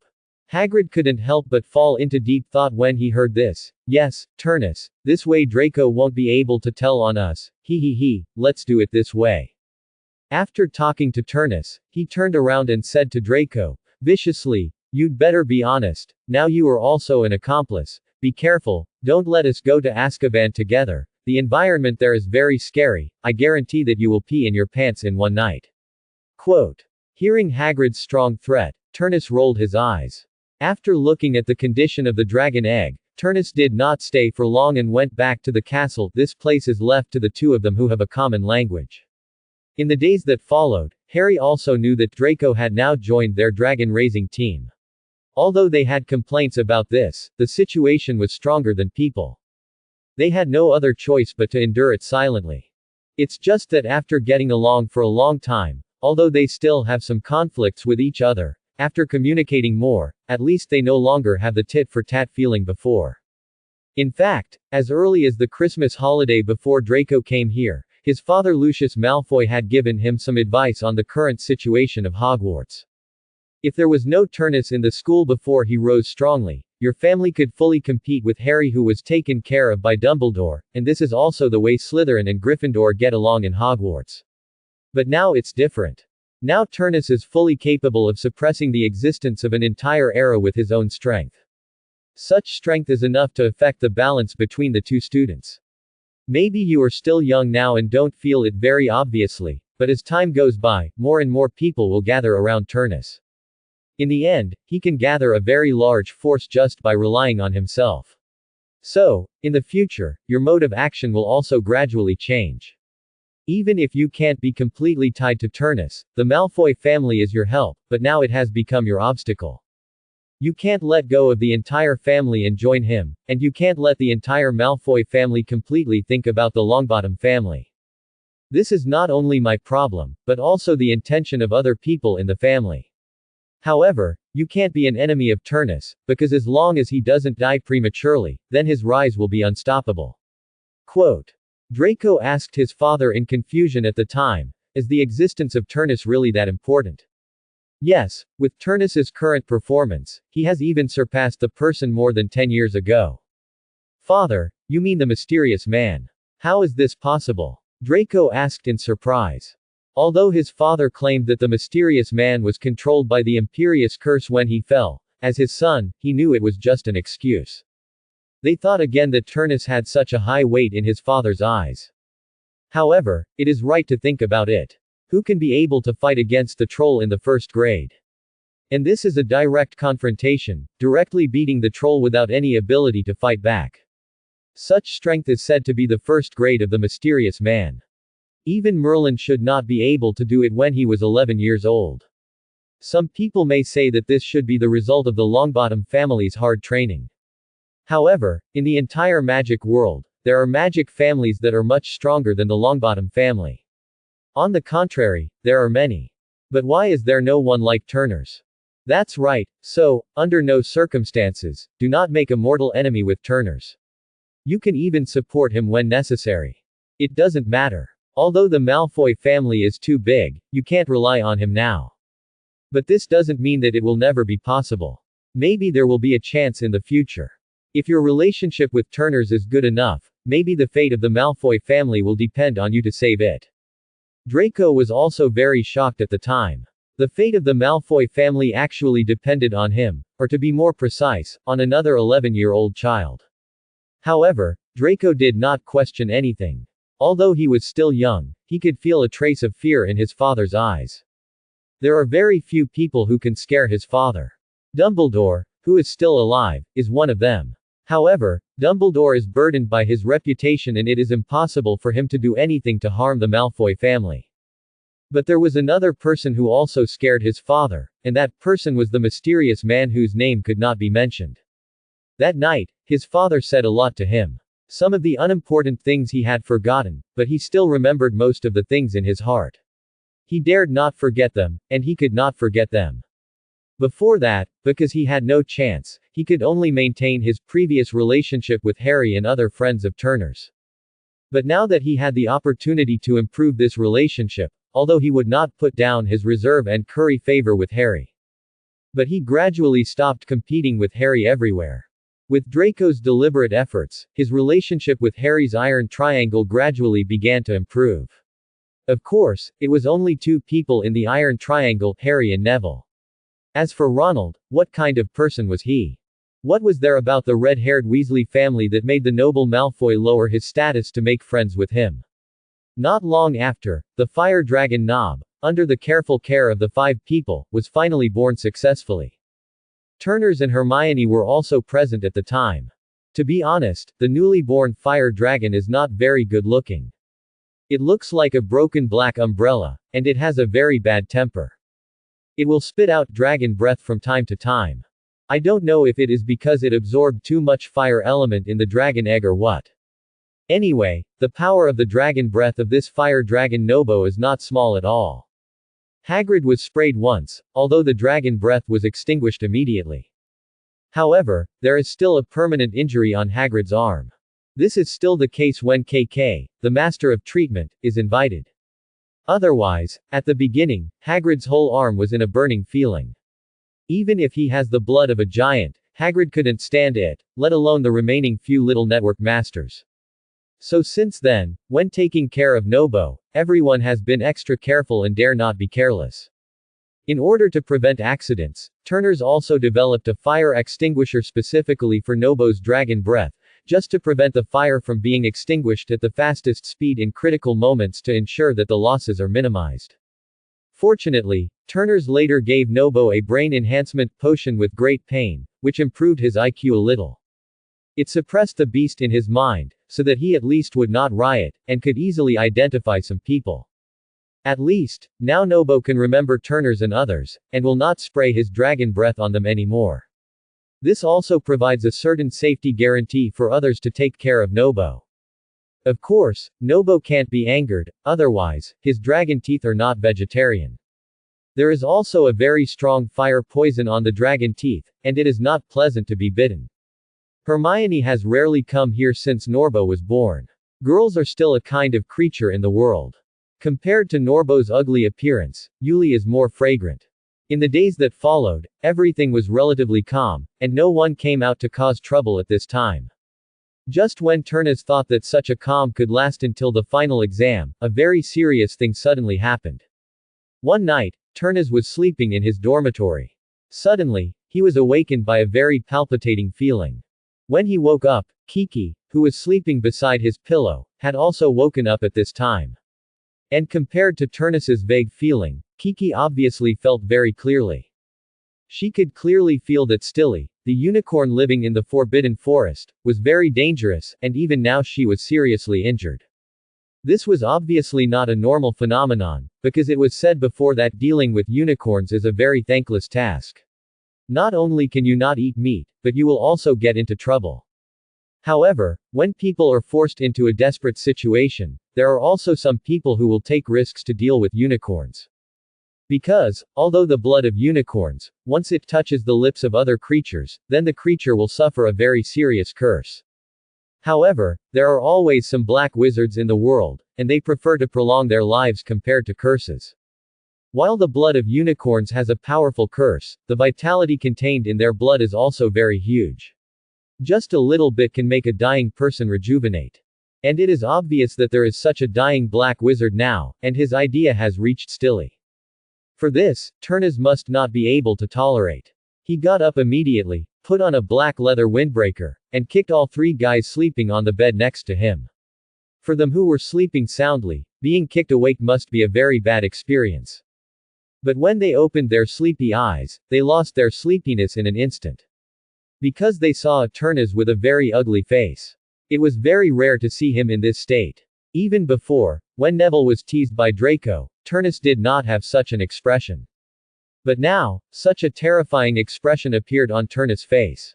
At this time, they also knew that the matter should be very serious. What's wrong, Turnus? Harry quickly climbed down from the bed and asked anxiously. You go find the professor of the school now, no matter who it is, ask him to find Principal Dumbledore immediately and tell him that someone is targeting the unicorn in the Forbidden Forest, and now a unicorn is injured. Ask Professor Dumbledore to come here immediately after seeing my signal. As he said, Turnus was already holding a flying broom and pushed the window open. Obviously, Neville's action undoubtedly meant that he wanted to rush over immediately. Neville immediately ran over, grabbed Turnus's robe, and said anxiously, Tennis, it's really too dangerous, you'd better not go, let's go find the professor and let him go. Neville, let me go, it will be too late if you don't go over now, you will be fine if you do what I say now. Turnus didn't give Neville a chance to stop him, he pulled the robe out of Neville's hand, rode on the flying broom and rushed out into the night. Turnus was riding the latest model of the Nimbus 2000, which had excellent performance and was very fast. In addition, he was very worried about Stilly's safety, so he ran at the fastest speed. Relying on the little induction of the contract, he rushed in one direction. During the flight, Turnus also began to wear a set of equipment. First of all, it was protective glasses, which not only prevented the darkness from hindering his vision, but also provided a better field of vision. At the same time, it could also prevent some spells targeting the eyes, such as the eye disease spell, which would blind him.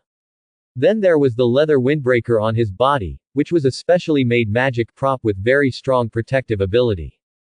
And in the inner pocket of the windbreaker, there were more than a dozen very small bags, which contained various magic props and magic cards, all of which were obtained by Turnus over the years, and greatly enhanced his combat effectiveness. He also wore a pair of leather boots on his feet to prevent the branches in the Forbidden Forest from piercing his feet and affecting the battle that might come next. On both hands, he also put on a pair of leather gloves, and on each of the 10 fingers on both hands, there was a ring. A pure white necklace also appeared on his neck, and on the necklace, there was a prototype gem the size of a baby's fist. 2 mithril arm guards also appeared on his wrists. Inside the windbreaker, there was also a light golden inner armor, which was woven with 2 kinds of threads, one gold and one silver. It not only had very strong magic resistance, but also had strong physical protection capabilities. It can be said that this set of equipment fully armed Turnus to the teeth. No, it can't be considered armed to the teeth. Turnus took out 2 bottles of medicine from the space ring and poured them into his mouth. One of these 2 bottles of medicine can activate the magic power in the body, so as to enhance the power of the spell. The other bottle is to strengthen the body, enhancing the body's strength, agility and other attributes. Now, Turners is truly armed to the teeth. According to the induction between the contracts, Turners took Coco and the two of them quickly rushed to the Forbidden Forest, to the side of Stilly in his hand. At the same time, their own vitality was constantly being transported into Stilly's body through the mysterious power of the contract, recovering her injuries. It was precisely because of this recovery of vitality that Stilly had enough strength to keep away from danger. Of course, it was Coco who paid more vitality. Turnus was just a human. Even if he was a powerful human, he was only at the level of an intermediate magician and did not have much vitality. But Coco was different. She was a wood elf, a representative of life vitality. You can imagine how huge her own vitality was. Not to mention, as a wood elf, she could collect wood attribute energy from trees. To put it bluntly, these energies were actually vitality, but these vitality were dispensable for trees. Having them would not make them grow stronger, and losing them would not affect their growth and development. After staying in Hogwarts for such a long time, one can imagine the amount of vitality that Akko has accumulated. Therefore, there is no need to worry about Stilly's life in the short term. However, they cannot relax. After all, they can imagine how powerful the opponent is to be able to get to Stilly, who is a unicorn. They still have to rush over as soon as possible, because once this enemy has a spell that can directly kill Stilly, then no matter how much vitality they have, it will be useless. Turnus's speed is still very fast. In just over 10 minutes, he has already approached Stilly's position. However, the lush trees in the Forbidden Forest made it more troublesome for him to rush. When they saw Stilly, Stilly was still alive at this time, and looking at her surroundings, there was no danger for the time being. Turnus swooped into the lush Forbidden Forest and landed next to Stilly. At the same time, Turnus also cast a spell, shooting towards the sky, and a very eye-catching red signal was sent to the sky. I think, with the guidance of this signal, Dumbledore and others should be able to find them easily. Until this time, Turnus had the opportunity to look at Stilly in his hand. At this time, Stilly had a very deep wound of more than 20 centimeters long on her hind leg. This wound was very tricky, obviously made to restrict Stilly's ability to move. A stream of silver-white unicorn blood continued to flow out of the wound. Kiki saw that Stilly's wound was still bleeding, and she looked very anxious. She immediately used the unique magic of the elemental elves to start healing Stilly. Seeing this, Turnus no longer cared about Stilly's injury. With Kiki there was basically no problem. If even Kiki couldn't deal with it, then even he would have no good way. What he had to do now was to be alert to the surroundings to prevent the murderer from chasing after him and continuing to attack Stilly. After all, the signal sent by Turnus just now was not only visible to Dumbledore, but also to the murderer. Now it depends on who arrives first. If the murderer arrives first, then he can only try his best to hold him back. The existence that can hurt Stilly, the unicorn, must be at least a high-level magician, and must be much stronger than him. He is not sure that he can defeat the other party. But if it is just a delay for a while, it should be no problem. Time passed by minute while Turnus was on guard. However, until Dumbledore arrived, the mastermind did not appear again, and even a little shadow was not seen. It was as if he had given up, which was very abnormal. After all, the person who was forced to attack the unicorn was obviously at the end of his strength. In this situation, most people would take the risk, but this person was obviously an accident. However, this is also good news. After all, he doesn't have to face a dark wizard who is at least a high-level magician, so he doesn't have to reveal so many cards.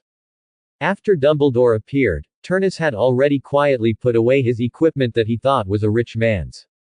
From Dumbledore's eyes, he naturally saw that Turnus's state seemed to be a little wrong. Compared with his usual state, he was obviously much stronger. However, he didn't say anything. After all, everyone has their own secrets, right? After Dumbledore came, Turnus could put his mind at ease and take care of Stilly. At this time, Stilly was still in pain. She was already seriously injured and had lost so much blood. Although she was taken care of by Coco, her condition was not very good. Mr. Turnus, how is the unicorn?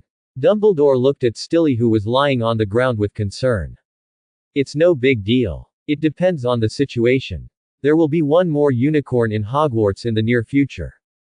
Her current condition is really not suitable for staying in the Forbidden Forest. I wonder if Principal Dumbledore can help her. After Turnus confirmed that Stilly was fine, he asked Dumbledore. This was related to whether Stilly could stay in Hogwarts. If Dumbledore could agree, it would be the best. Now Stilly did need someone to take care of her, but if Turnus left Coco and the injured Stilly here, he was really worried, so he could only ask Dumbledore. That's absolutely no problem, as long as this Dumbledore didn't know what to call this unicorn, so he suddenly paused when he said this. Her name is Stilly, and she's a girl. Turnus quickly changed to resolve Dumbledore's embarrassment. Well, if Ms. Stilly doesn't mind, she can stay in Hogwarts forever, and she's always welcome there. Dumbledore certainly wouldn't refuse this request, which would only benefit Hogwarts, and definitely not harm it. This not only brings great prestige to Hogwarts, but also attracts more students to study at Hogwarts. You know, some time ago, the appearance of the wood elf Coco made Hogwarts occupy the front page of the Daily Prophet for a month. Although Hogwarts only reported it in passing, it can't withstand the high exposure for a month. During that time, many parents of Hogwarts students came to Hogwarts, one to see the legendary elemental elves, and the other, they certainly couldn't come empty-handed, so they naturally brought a lot of things. In addition to some learning materials, there was also a considerable amount of money. And many wizards from Hogwarts also returned to their alma mater, with the same purpose as those students and parents. It can be said that Hogwarts and Dumbledore made a lot of money during that time. Of course, as the owner of the Wood Elf, Turners also gained a huge popularity and reputation, and a lot of good things. Although these are all for Kiki, Kiki is a Wood Elf, what does she need? In the end, it is naturally a bargain for the Master, Turns. If another unicorn comes now, then Hogwarts will be famous again. At this time, Dumbledore was thinking whether he should customize a set of gorgeous wizard robes. After Coco's treatment, Stilly's wound was successfully stopped bleeding, and then Turners took out a large roll of medical bandages to help Stilly bandage the wound. Then he and Dumbledore helped Stilly stand up from the ground. Under the escort of Dumbledore and Turners, Stilly slowly walked towards the Hogwarts castle. Since the last time Stilly was attacked, it is unknown whether the Black Hand gave up or was worried about exposing himself, so he never appeared again. In this way, time passed unknowingly, and they had raised Nobo, who was originally only the size of a palm, Hagrid's palm. I want to go into a big dragon. Now he naturally couldn't stay in Hagrid's hut anymore. Now Nobo was arranged in the large space box found by Turners. The space of more than 2,000 square meters inside is enough for Nobo now. However, it is hard to say what will happen in the future. Maybe this place will be demolished by Nobo. Now Nobo has shown a very strong sense of territory. He often flies around in the space here to inspect his territory. When Nobo grows up, he will definitely not be satisfied with the current situation. At that time, he will definitely expand his territory. This is originally a confined space. If you want to expand your territory, you can only expand it violently. The skin of this suitcase can't withstand Nobo's dragon breath. While they were taking good care of Nobo, time was constantly passing. Although they hated it very much, they still had to accept the upcoming final exams. For the top students, this is an opportunity to test themselves, but for the poor students, this is a suffering. Of course, Turnus is definitely not a poor student. He is the first academic god in Hogwarts. In the whole first grade, only Hermione can compete with him, and others can only look up to them. The reason why Hermione has this opportunity is entirely because of the school test scores, which limit Turnus's performance. In order to be able to keep up with Turnus, Hermione has set a strict schedule for herself since March. There is even time to play with KK, and it is strictly controlled within half an hour every day. And in order to be able to see KK every day, she actually divided this half an hour into 10 minutes, and the longest time was only 5 minutes. When Turnus saw this schedule, he was powerless to complain. However, he did not interfere with Hermione's decision. This is also the charm of Hermione, isn't it? All he has to do every day is to accompany Hermione as much as possible. However, he also discovered something during this period. It seemed that the Iron Triangle was investigating something. Moreover, He had noticed this matter since the Christmas holiday. He just didn't care about it all the time. However, this matter was not something that Turnus could avoid just by not caring about it. In the end, this matter still involved him. It was the morning of the second day after the final exam. When Turnus and Hermione were playing with Coco, Harry and the others came.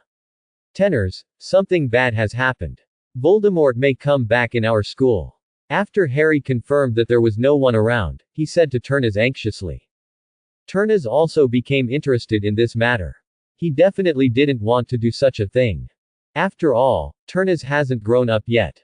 If Voldemort comes back now, his development will be greatly restricted, which he absolutely won't allow. What happened? How do you know about this? It's still necessary to ask more about what happened. Otherwise, Turnus will be in the dark and know nothing, which will be very disadvantageous to him.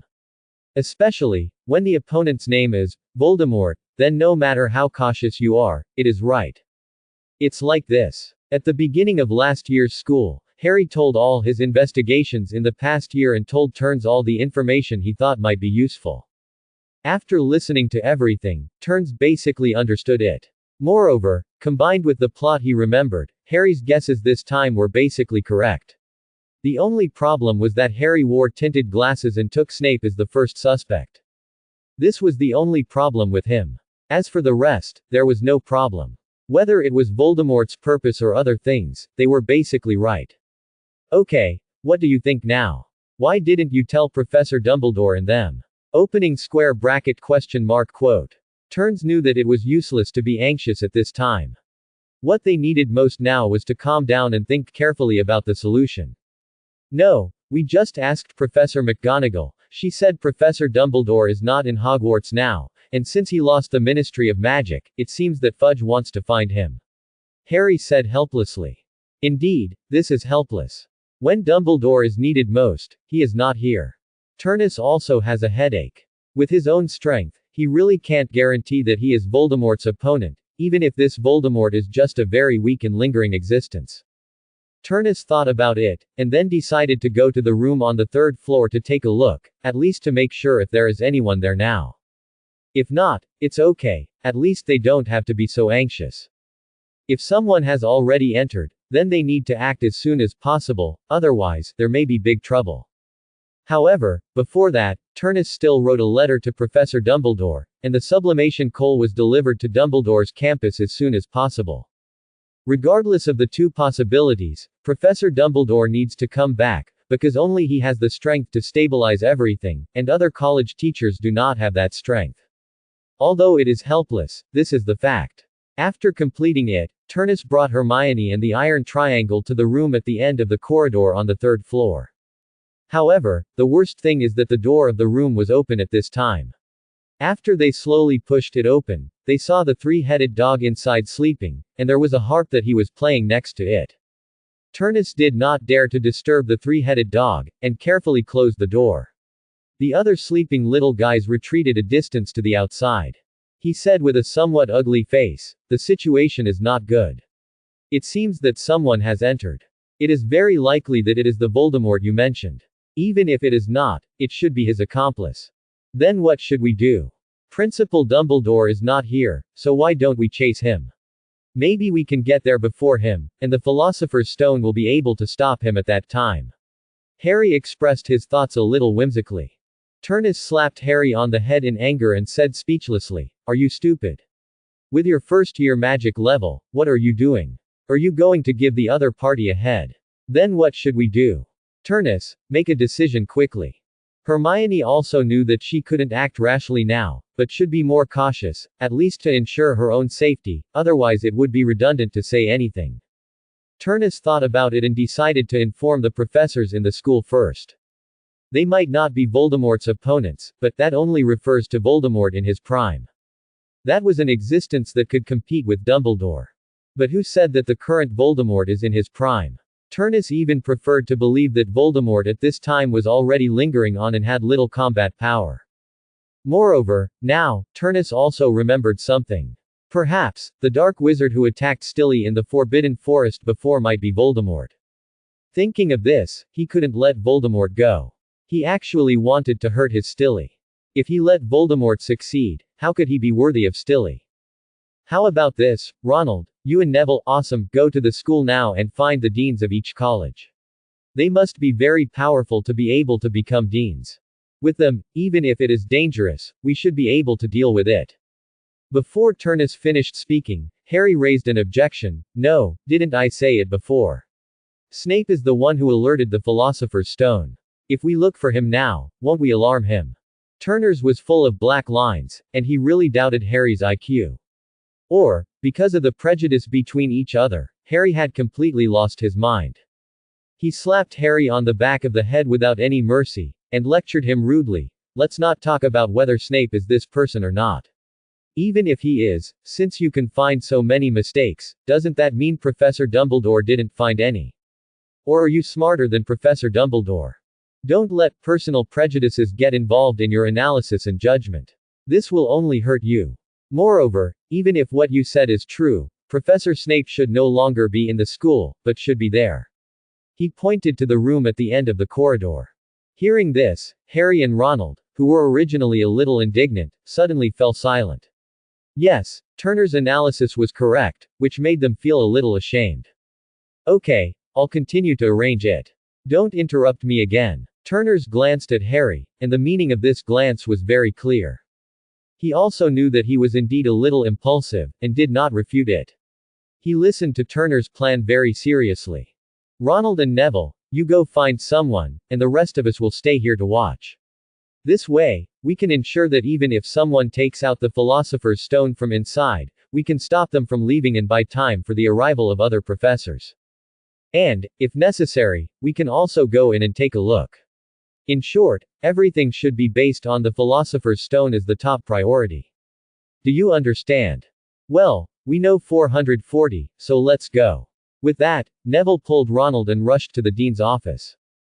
Turners and the other two have been waiting at the entrance of the corridor for more than 10 minutes.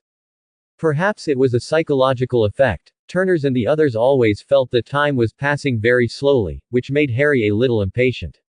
He least wanted his enemy, Voldemort, to rise again, so when he thought that Voldemort might be in the room at the end of the corridor at this time, he always wanted to go down and take a look. Turners was also a little anxious at this time. He was almost certain that Voldemort was down there. Although he had not watched this movie much, he still scanned the general plot synopsis. The only thing he remembered now was that Harry personally confronted Voldemort at the end. Judging from the current situation, Harry must have entered this room in the end, and Voldemort must have been in the deepest part of it. Although he didn't know whether he got the Philosopher's Stone in the end, Turnus would not completely believe the plot CJDH, after all, he had heard of the theory of the butterfly effect. So, he was not in a hurry, that was impossible. What he was most worried about now was that Voldemort inside would use the Philosopher's Stone inside to directly restore his strength. If that happened, it would be terrible. At present, the top combat power of Hogwarts Academy is only the deans of 4 academies, but Turnus thinks it is unlikely that their combat power can compete with Voldemort, who has recovered some strength. Otherwise, more than 10 years ago, there would not have been a saying that only Dumbledore could fight Voldemort. And judging from his daily performance, Turnus speculated that Dumbledore's strength should be as great as the Great Magic Rape. This is already a very powerful realm. It is only Dumbledore's old body and the decreasing magic power limit that limit Turners' higher evaluation. If we only talk about the combat power that can be exerted, Dumbledore is undoubtedly at the level of a wizard. You know, the realm of wizards is not something that everyone can reach, and even one may not appear in a century. For others, the highest level is the level of a great magician. It is not that the talent is not enough, but what the wizard needs is not only talent, but also opportunities. This is not an exaggeration by Turners, but it is the truth. Otherwise, how could Dumbledore be called the greatest white engraver of the contemporary era? And what kind of existence is Voldemort, who was able to overpower Dumbledore and dominate the entire Great Eagle Wizard world more than 10 years ago? Therefore, the status of Voldemort is a very important information. If he is only half dead or in a state of residual blood, I think the teachers of the Academy should be able to deal with him together. But if Voldemort recovers some of his status, not to mention more, as long as he recovers his normal strength, Then in the whole Hogwarts, without Dumbledore, no one will be Voldemort's opponent. At this time, Turnus was also very entangled. He was entangled whether he should go in and take a look now. If Voldemort didn't get the Philosopher's Stone, that would be the best. This proves that he hasn't started to recover his strength. But if he got it, then he must intervene, at least to give him no time to recover. Try to delay Voldemort, who hasn't started to recover yet, here and wait for further solutions. It would be best if he could delay until Voldemort comes back. After making up his mind, Turnus didn't wait here. What he needed now was to rush over as soon as possible. Whether Voldemort got the Philosopher's Stone or not, rushing over as soon as possible was the best choice. Hermione, you stay here, take this thing. If the person coming out is not me and Harry, then tear up this scroll and throw it in the corridor. If it is us, then everything will be fine. As he said, Turnus took out a magic scroll and handed it to Hermione. At this time, Hermione was still thinking about something and had not come back to her senses for the time being. Obviously, at this time, she also understood who the enemy they were likely to face next was. It was not until Turnus put a scroll in her hand that she came back to her senses. Hermione quickly reached out and grabbed Turnus's sleeve, which had slipped from his hand, with an anxious look on her face. Turnus, don't go, it's too dangerous, let's wait for the teachers to come and deal with it. Hermione, you should know that we can't wait any longer. Every minute of the night, Voldemort may recover some strength with the help of the Philosopher's Stone.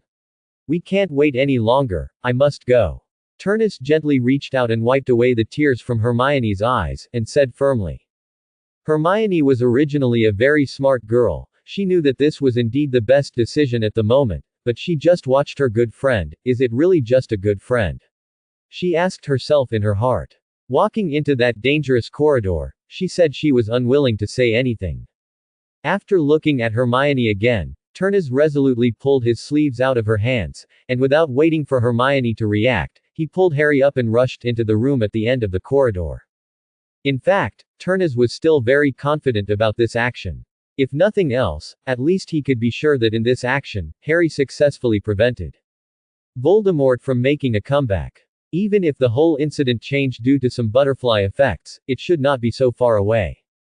Besides, he had a life-sharing contract with Coco and Stilly, which could at least guarantee his life safety at the critical moment. As for Harry, he was very lucky. As long as he fought Voldemort, he would be successful. What's more, Harry had a very ancient blood guardian spell on him, which was aimed at Voldemort. Turnus had heard about this information on the internet before, and it was successful when dealing with Voldemort. Plus, with him protecting her, there shouldn't be any danger to her life. Harry was not afraid of Turnus's actions, but felt a little excited. Somehow, he could feel that this should have been his choice. He only made the decision because Turnus was there, and these decisions would not happen if there was no other situation. At that time, it was undoubtedly correct, so he did not refute it. Now Turnus was ready to act, and Harry did not object. He was very happy to fight against Voldemort, his enemy.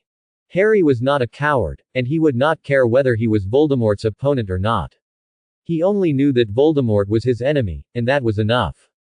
When the two of them walked into the room, the three-headed dog had woken up, and the three huge dog heads were staring at the two people who rushed in. However, it was very strange that the three-headed dog did not attack them immediately, but strangely stuck out its nose and sniffed something carefully. Gradually, the three-headed dog, which originally looked very ferocious, began to wag its tail at Turnus, and called to Turnus twice in a very intimate way, and ran towards Turnus happily. However, it was obvious that he had no ill intentions, and the joyful mood could be felt by anyone. Faced with the sudden situation, Turnus was also a little confused. Soon, this confusion was solved by him, and he saw a very subtle mark on the three heads of the three-headed dog. This was a very simple leaf shape, and only a few strokes were used to outline the appearance of a leaf. It revealed a very strong breath of life, and Turnus was very familiar with this breath, because KK, who had always been by his side, had this breath on her body. Obviously, this three-headed dog, which looked very ferocious, had become a follower of KK without knowing it. In fact, there are many such situations. As long as they are natural creatures of the lawful good camp, they will naturally have a great favor when facing Kiki. When Kiki is willing and the other party is willing, the two parties can reach a simple contract and they will become Kiki's followers. Such a contract has no mandatory effect, or it is more like a symbol exclusive to Kiki. Kiki cannot force the other party to obey her orders through mandatory orders. They can follow Kiki voluntarily, but in many cases, they will do things according to Kiki's instructions. Now, Turnus knows that Kiki's followers include the dangerous Whomping Willow in Hogwarts, the leader of the group of moon wolves in the Forbidden Forest, the Wolf King, and many magical creatures in the Forbidden Forest. And now, Turnus has found another one, the three-headed dog Fluffy. Since Kiki has helped them solve the outermost guard invisibly, they will naturally not delay any longer. Turnus patted Fluffy's three dog heads, and then jumped into the passage below with Harry. With a feeling of weightlessness, they fell into a very soft vine. And the movement of their fall obviously awakened the things here. The vines under them began to move, spreading towards Turner's and Harry's bodies, trying to bury them. Turner's realized what these were as soon as he touched them, and he was not panicked immediately, and began to release his magic power to the plants under him. Under normal circumstances, Turner's can make natural creatures feel a very strong affinity effect. And when he began to release his magic power intentionally, the affinity in his body would be magnified many times, and then have an effect on the plants. 0. Turner's had tried it before, and it was very effective. And now, this ability did not disappoint him. After his magic power touched the devil vine under him, the devil vine stopped moving at once, and then according to Turner's wishes, the devil vine lifted them up and slowly put them down. After they landed smoothly, Harry was still panting with some lingering fear. Don't worry so much, as long as I or KK are here, these animals and plants growing in nature will basically not pose any threat to us. Turns said casually, and took 2 steps forward, pushed open a wooden door in front of them, and walked in. Harry behind him rolled his eyes helplessly. You have such ability, of course you can be calm, but I don't. To be honest, sometimes Harry envied Turn's luck. Not only did he find an elf in the Forbidden Forest, but he also let the other party follow him voluntarily. How could he not have such good luck? Not to mention that later, he actually became good friends with a unicorn. How lucky is that? Harry also knew that now was not the time to think about these things, so he quickly followed Turns and walked into the next room. In this room, there was a very wide space, and above the space, a group of birds whose shapes were unclear were flying. There were so many of them, and the sound of their wings flapping was very dense. Harry looked at the surroundings with some curiosity. When he saw a big door on the opposite side of the passage, he couldn't wait to go up and open it. However, it was obviously impossible, because before him, Turns had tried it. This door could not be opened by a simple unlocking spell, but required a special method. At this time, Turns had already focused his attention on the group of birds flying above, which he had ignored before. When he looked closely, this was not a bird. It was simply a key with wings. Among these keys, only one was the key needed for the door. Such a routine can be guessed without even looking at it, and this key is obviously very special. But at this time, Turns had no intention of playing such a game. He raised his arm, and he didn't know when he had put on the set of 29 equipment he wore when he went to the Forbidden Forest to save Stilly. Moreover, compared with the last time when he hurriedly put on his clothes, this time, he was obviously more methodical and the equipment he wore was very complete. Turners put on a pair of goggles, and through the enhanced vision of the goggles, he quickly caught the very special key. Then, he saw that Turners stretched his right arm forward, and the mithril arm guard on his arm was revealed. He gently slid on the mithril arm guard, and a small arrow appeared at the front end of the mithril arm guard. After aiming, the arrow flew out at a very fast speed. Harry only felt a flash of silver in front of his eyes, and a thin silk thread extended from Turner's arm. One end of the silk thread was connected to his arm, and as for the other end, it was definitely on the arrow. Sure enough, when he looked up, the arrow on the end, no, it was no longer an arrow now. At this time, the arrow had been fully opened, like a claw, firmly grasping the key. Turners gently pulled back, and the silver thread on the arm guard was quickly retracted. By the way, the strange key was also brought back. Turners inserted the key into the door without hesitation, and with a click, sound, the wooden door was successfully opened. At this time, the group of keys in the sky also found that one of them was caught, and immediately began to riot, rushing towards Turners and Harry frantically. Harry was frightened by this sudden situation, and hurriedly rushed into the already opened trap door with Turners. They didn't breathe a sigh of relief until they closed the wooden door heavily. Those little guys are all metal keys. If they hit them, even if they won't be seriously injured, they will be in trouble. Okay, it's okay now. Turners was also relieved. Fortunately, he didn't entangle with those keys just now, otherwise, he would inevitably be chased by them. What's in front of this? This is a wizard chess. As he spoke, Turners' eyes were attracted by some stone sculptures in front of him. This is not an ordinary stone sculpture, but a complete set of wizard chess, with all black and white chess pieces. On them, Turners felt very obvious magic fluctuations, and it was obvious that this level was not so easy to pass. However, Turners didn't think there was anything to worry about, and he didn't want to waste time here. Although it's a pity, but now I'm in a hurry, I have to be extravagant. Turners frowned with distress, and it was obvious that the price he had to pay for facing these things next made him very sad. Harry asked curiously, "What are you talking about? It makes you so distressed." "It's this thing." Turners took out 10 light blue crystal-shaped things from the space ring. Harry looked at the things in Turners' hand with some confusion, not knowing why. This thing has a very powerful function, that is, relying on the magic power stored in itself, it explodes completely in an instant, and uses sufficient magic power to confuse the formed magic in an area. You can think of it as a range-wide confusion spell, confusing the operation of spells in an area. After saying that, Turners did not explain much and threw the crystal in his hand onto the chessboard. When the crystal landed, a huge amount of magic power was stimulated from its inside in an instant. Under the impact of this magic power, all the formed magic around it was disrupted and ran according to its own rules. Turners also took this opportunity to pull Harry next to him and rushed over. Until they passed through the chessboard, the chess pieces were still twisted by the impact of magic power.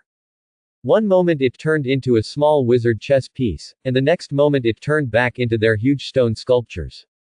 After passing through the chessboard, Turners pushed open the wooden door in front of them and walked further inside.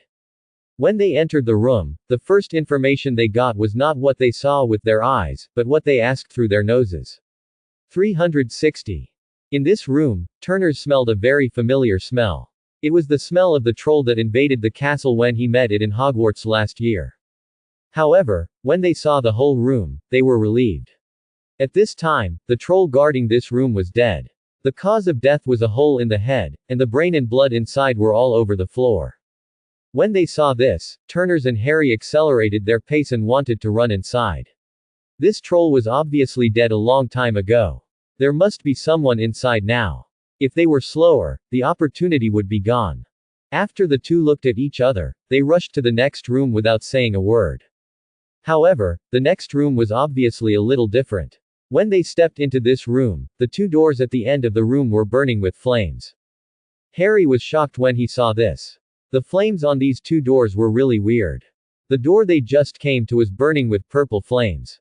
Even though they were still far away, they could feel the extremely high temperature emitted by the purple flames, which burned the clothes on their backs. In order to avoid the temperature behind them, they had to think about walking forward a few steps. They came to the only item in the whole room. This is a long table, on which are placed 7 potion bottles of different sizes and colors. On the wall beside, there is a riddle, and Turnus lost interest after just one look. They came here this time to stop Voldemort. This is destined to be a very difficult battle. In this battle, whether Turnus or Harry is missing, it is not a good thing. The strength of the two of them is much weaker than that of the people on the opposite side. If only one person can enter the next level, then it is undoubtedly pushing this person into the fire pit. Therefore, Turnus gave up after seeing the riddles, solving their answers, and seeing the potion bottle pointed to by the answer. It was just a bottle the size of a fingertip. No matter how it was divided, it seemed to be enough for only one person. If one of them used it and walked in, it would be no different from sending himself to death. If that's the case, it's better to just wait outside. Whether the professor of the college comes first or Dumbledore arrives first, it's better for them than going in alone. Turners walked around the long table and came to the wooden door to the next level. The black flame here is not like the purple flame behind him, which has a very high temperature. People can feel the burning sensation from a long distance. This black flame is not very hot, but it is very abnormal, giving people a very cold feeling.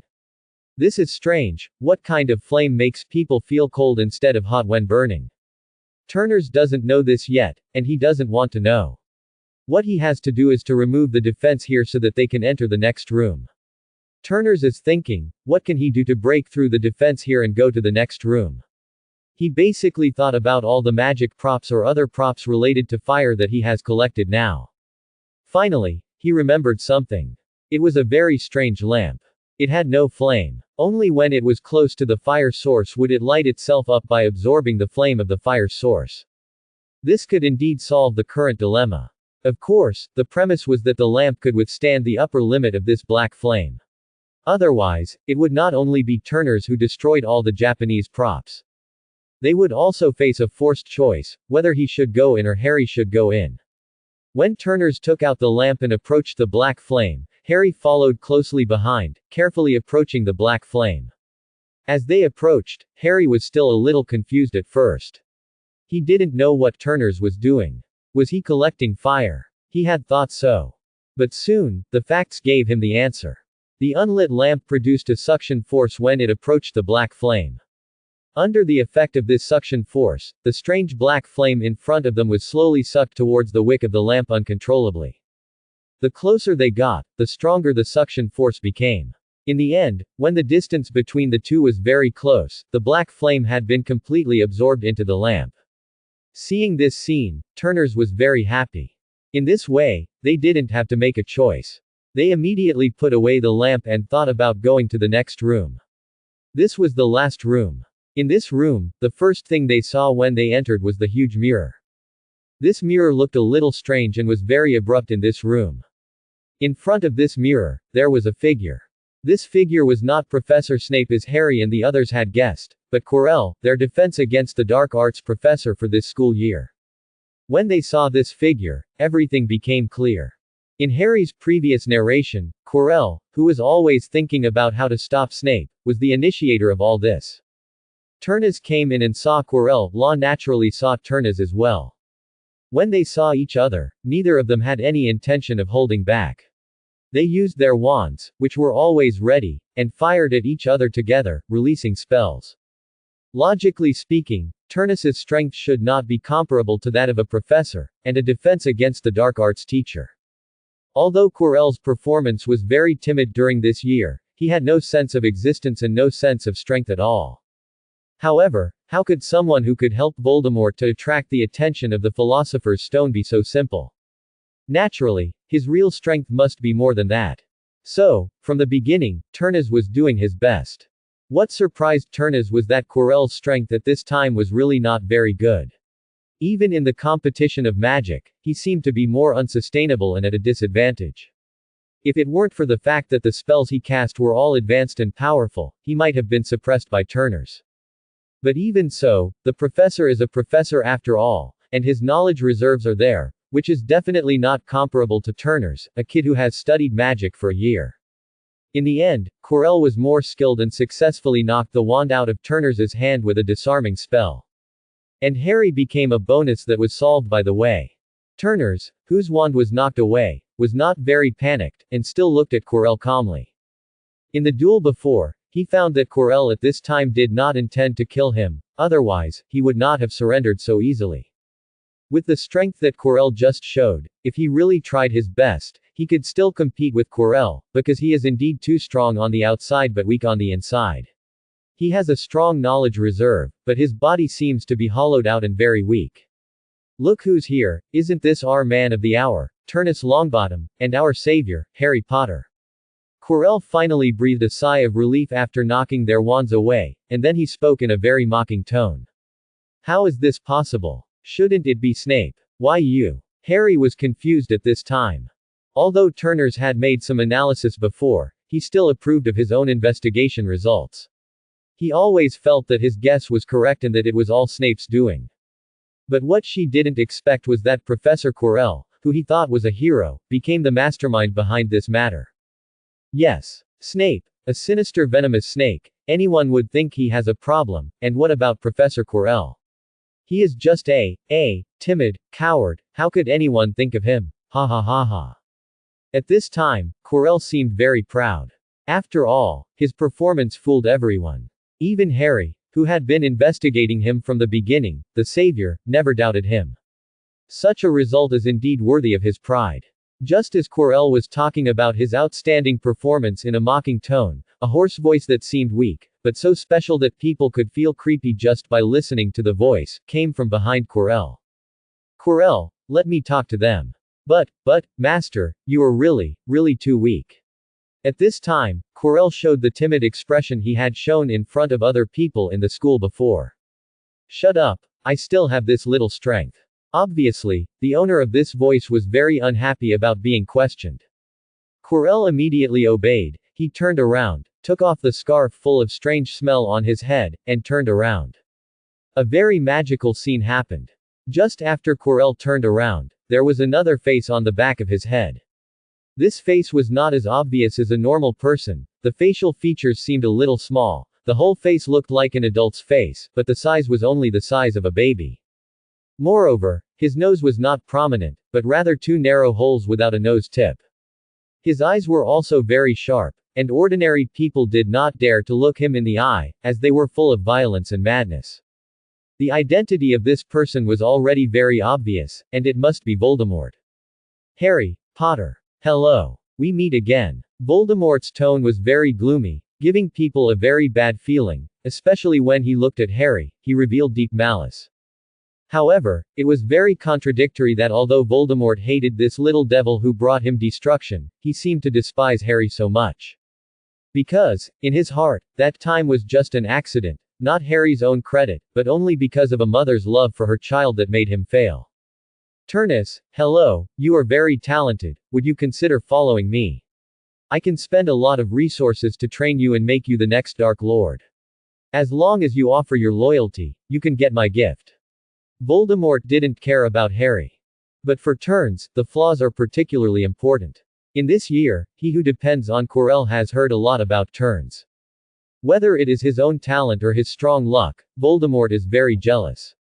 If he can get Turns' following, then his road to dominance will be smoother. It's a pity that Turns is not interested in Voldemort's words at all. Not to mention his own talent, his sacrificial altar gives him enough confidence to stand above the world. Just the good things in his hand now are beyond Voldemort's imagination. What is there for him to follow such a bumpkin? Although he sneered, at this time, Turns didn't want to tear his face directly, and there was no need. Brainless and reckless man was not his character. Mr. Voldemort, you are in this situation now, and you want to train me. Isn't it a bit too early?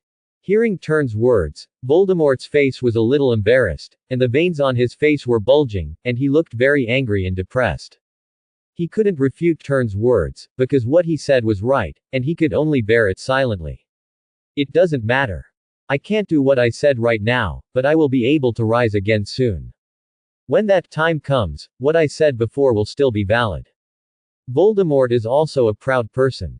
He disdains to bark like a defeated dog. All he wants is to recover immediately.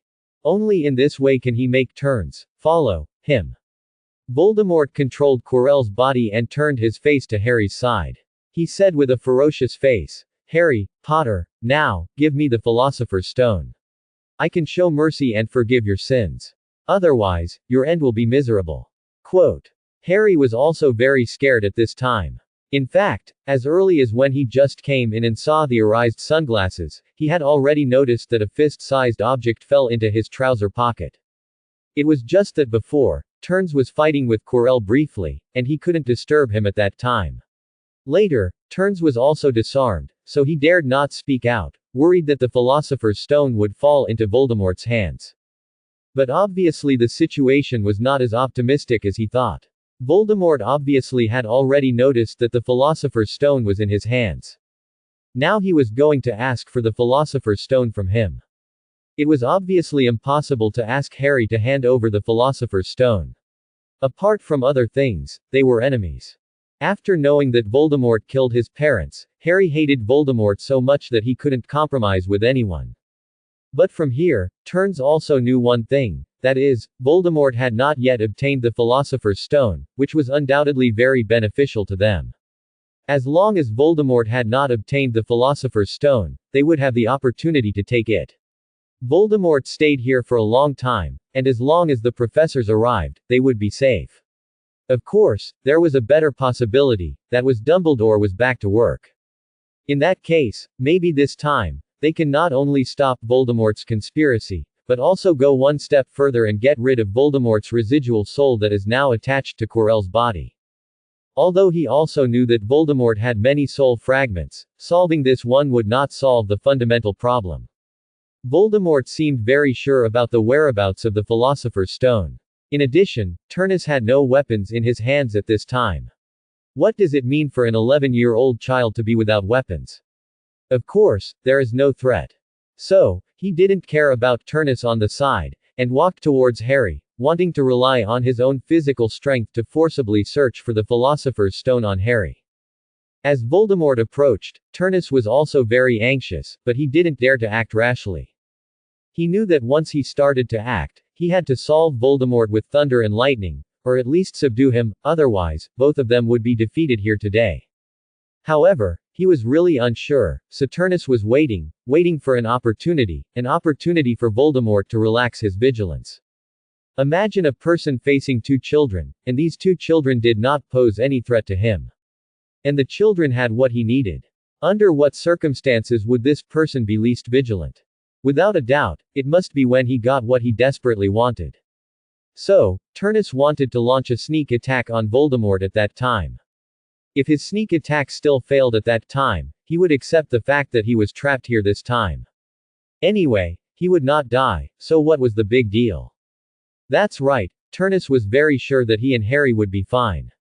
Don't underestimate the magic props and other things in Turnus's hands now. These things are all kinds of strange things, and there are some very powerful protective props among them.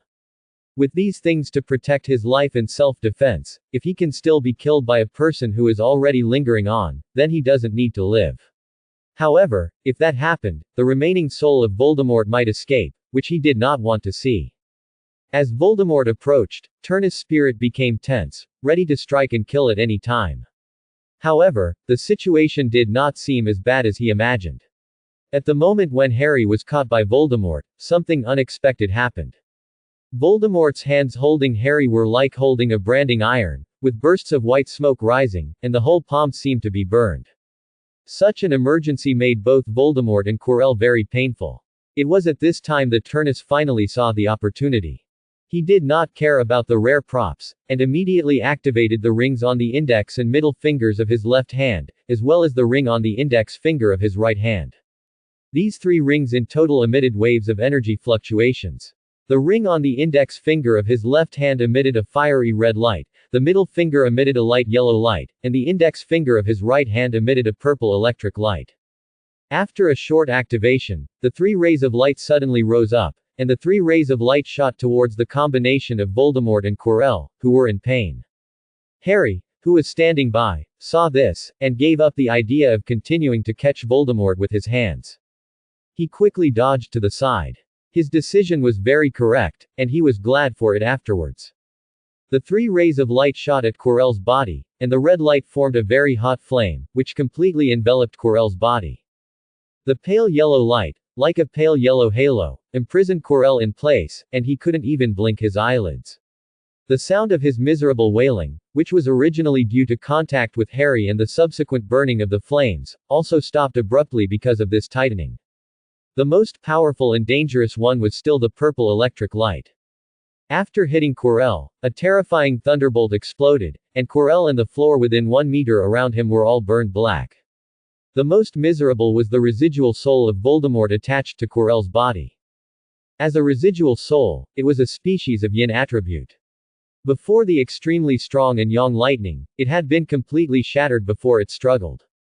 There was even a moment when the flame burning on Quirrell's body was almost extinguished by the violent impact of the lightning. Fortunately, it persisted in the end, and with the help of the yellow fastening ring, it finally destroyed the remaining body of Quirrell. Harry stared at the scene in front of him in amazement. He didn't expect that Turners actually had such a method. It was too powerful. In fact, let alone Harry, even Turners himself was confused at this time. Although he had read the introduction of their attributes when he got these 3 rings before. I also know that their power should be great. After all, the energy fluctuations contained in these 3 magic props are very terrifying. And these 3 things are disposable magic props, which is even more extraordinary. But I didn't expect that they could achieve such an effect. They could kill Voldemort and Quirrell in 1 second. It was not until this time that Turners realized that he seemed to be a bit wasteful. I think only 3.7 Thunder Rings should be able to deal with Voldemort, but for the sake of insurance, he directly activated the main disposable ring in his hand. Now thinking about it, he began to feel distressed again. There is no way. There are not many such magic props in his hand. Don't look at Turners's hand with 7 rings, but there is no comparison between the two. The 3 used ones are obviously much stronger than the remaining ones in terms of quality and power. Of the 7 rings he had left, 1 was a space ring, and 2 were Doran's rings that could amplify his attributes. Yes, the one he got when he went out in League of Legends, but they weren't very effective and were just there to make up the numbers. Of the remaining 5 rings, 1 can release magic balls, a very ordinary one, just a little better than his 10,000 bullets, but it is just garbage that can only release 1 at a time. A flame ring, like a magic ball, is not very useful, but this flame ring from the legendary game can provide a 20% magic damage bonus. That is, when he was 8 years old, he added it because a magic prop that released a small fireball helped him win his first duel in his life. But obviously, it is useless when facing an opponent like Voldemort. Of the remaining 2 rings, 1 can release lightning power, but unlike the previous one, this one can only produce effects through contact. That is, it is effective in close combat, and it is also useless. The last mechanical ring can launch a poison needle, the kind that kills people with 1 blow, which is okay for sneaking up on people, but basically useless in frontal combat. So, in this battle, he directly lost his 3 best rings. How could he not feel bad for the 29? Just when Terrace was about to suffocate with heartache, Harry beside him also reacted. He ran to Terrace with a red face and said excitedly, "Turners, you killed Voldemort. Great, you killed Voldemort. No one will believe it if you tell others. A first-year student defeated Voldemort." Ha ha ha ha. Terrace rolled his eyes. He didn't feel Harry's excitement at all. He just felt bad. Okay, calm down, let's go out first. We really can't stay here, and don't just blame me, you also helped a lot. I didn't expect you to be Voldemort's nemesis. This is true. When he caught you, his hands were almost on fire. If it weren't for you, I wouldn't have found the opportunity. Turnus was telling the truth. His 3 rings were powerful, but there was a short pause when they were triggered, and this time was enough for some powerful faces to react. In that case, he really might not be able to kill Voldemort, so this time it was the credit of the 2 of them. Hee, I don't know what's going on. Anyway, I think Voldemort can't touch me. Harry could only chuckle. He really didn't know what happened to him. Okay, let's go out. Don't let Hermione wait anxiously. Saying that, Turnus supported Harry and walked outside. Just after Voldemort caught Harry, because of the unexpected pain, Voldemort threw Harry out directly, which injured Harry's ankle and caused some pain when walking. The 2 walked out like this. Before they walked out of the room, a figure rushed in and almost collided with Harry and Turners. When both parties stabilized their bodies, they saw who the other person was. The person who came was none other than Dumbledore, who was called to the Ministry of Magic. But now Dumbledore no longer had the calmness and elegance, wisdom and calmness of the past. Instead, he was in a hurry and looked very anxious. But when he saw Turners supporting Harry and coming out of the room, Dumbledore relaxed all of a sudden. Since the 2 little guys were able to come out from inside, it means that they did not encounter any danger. Although this may allow Voldemort to get the Philosopher's Stone and escape from here, he will face more powerful challenges in the future. But how could the lives of 2 very promising young wizards be more important? Are you all right? Let me see where you are injured. Dumbledore squatted down and carefully checked Harry and the other two before he finished speaking. Okay, Headmaster, we are fine. Harry just fell and hurt his ankle. Everything else is fine. Turnus stopped Dumbledore's inspection because the two of them were indeed not injured. Even in the previous battle with Quirrell, he only focused on subduing them and did not kill them. Seeing this, Dumbledore no longer insisted and asked about the situation inside. Although it was very likely that Voldemort had escaped as he guessed, they would be in big trouble soon.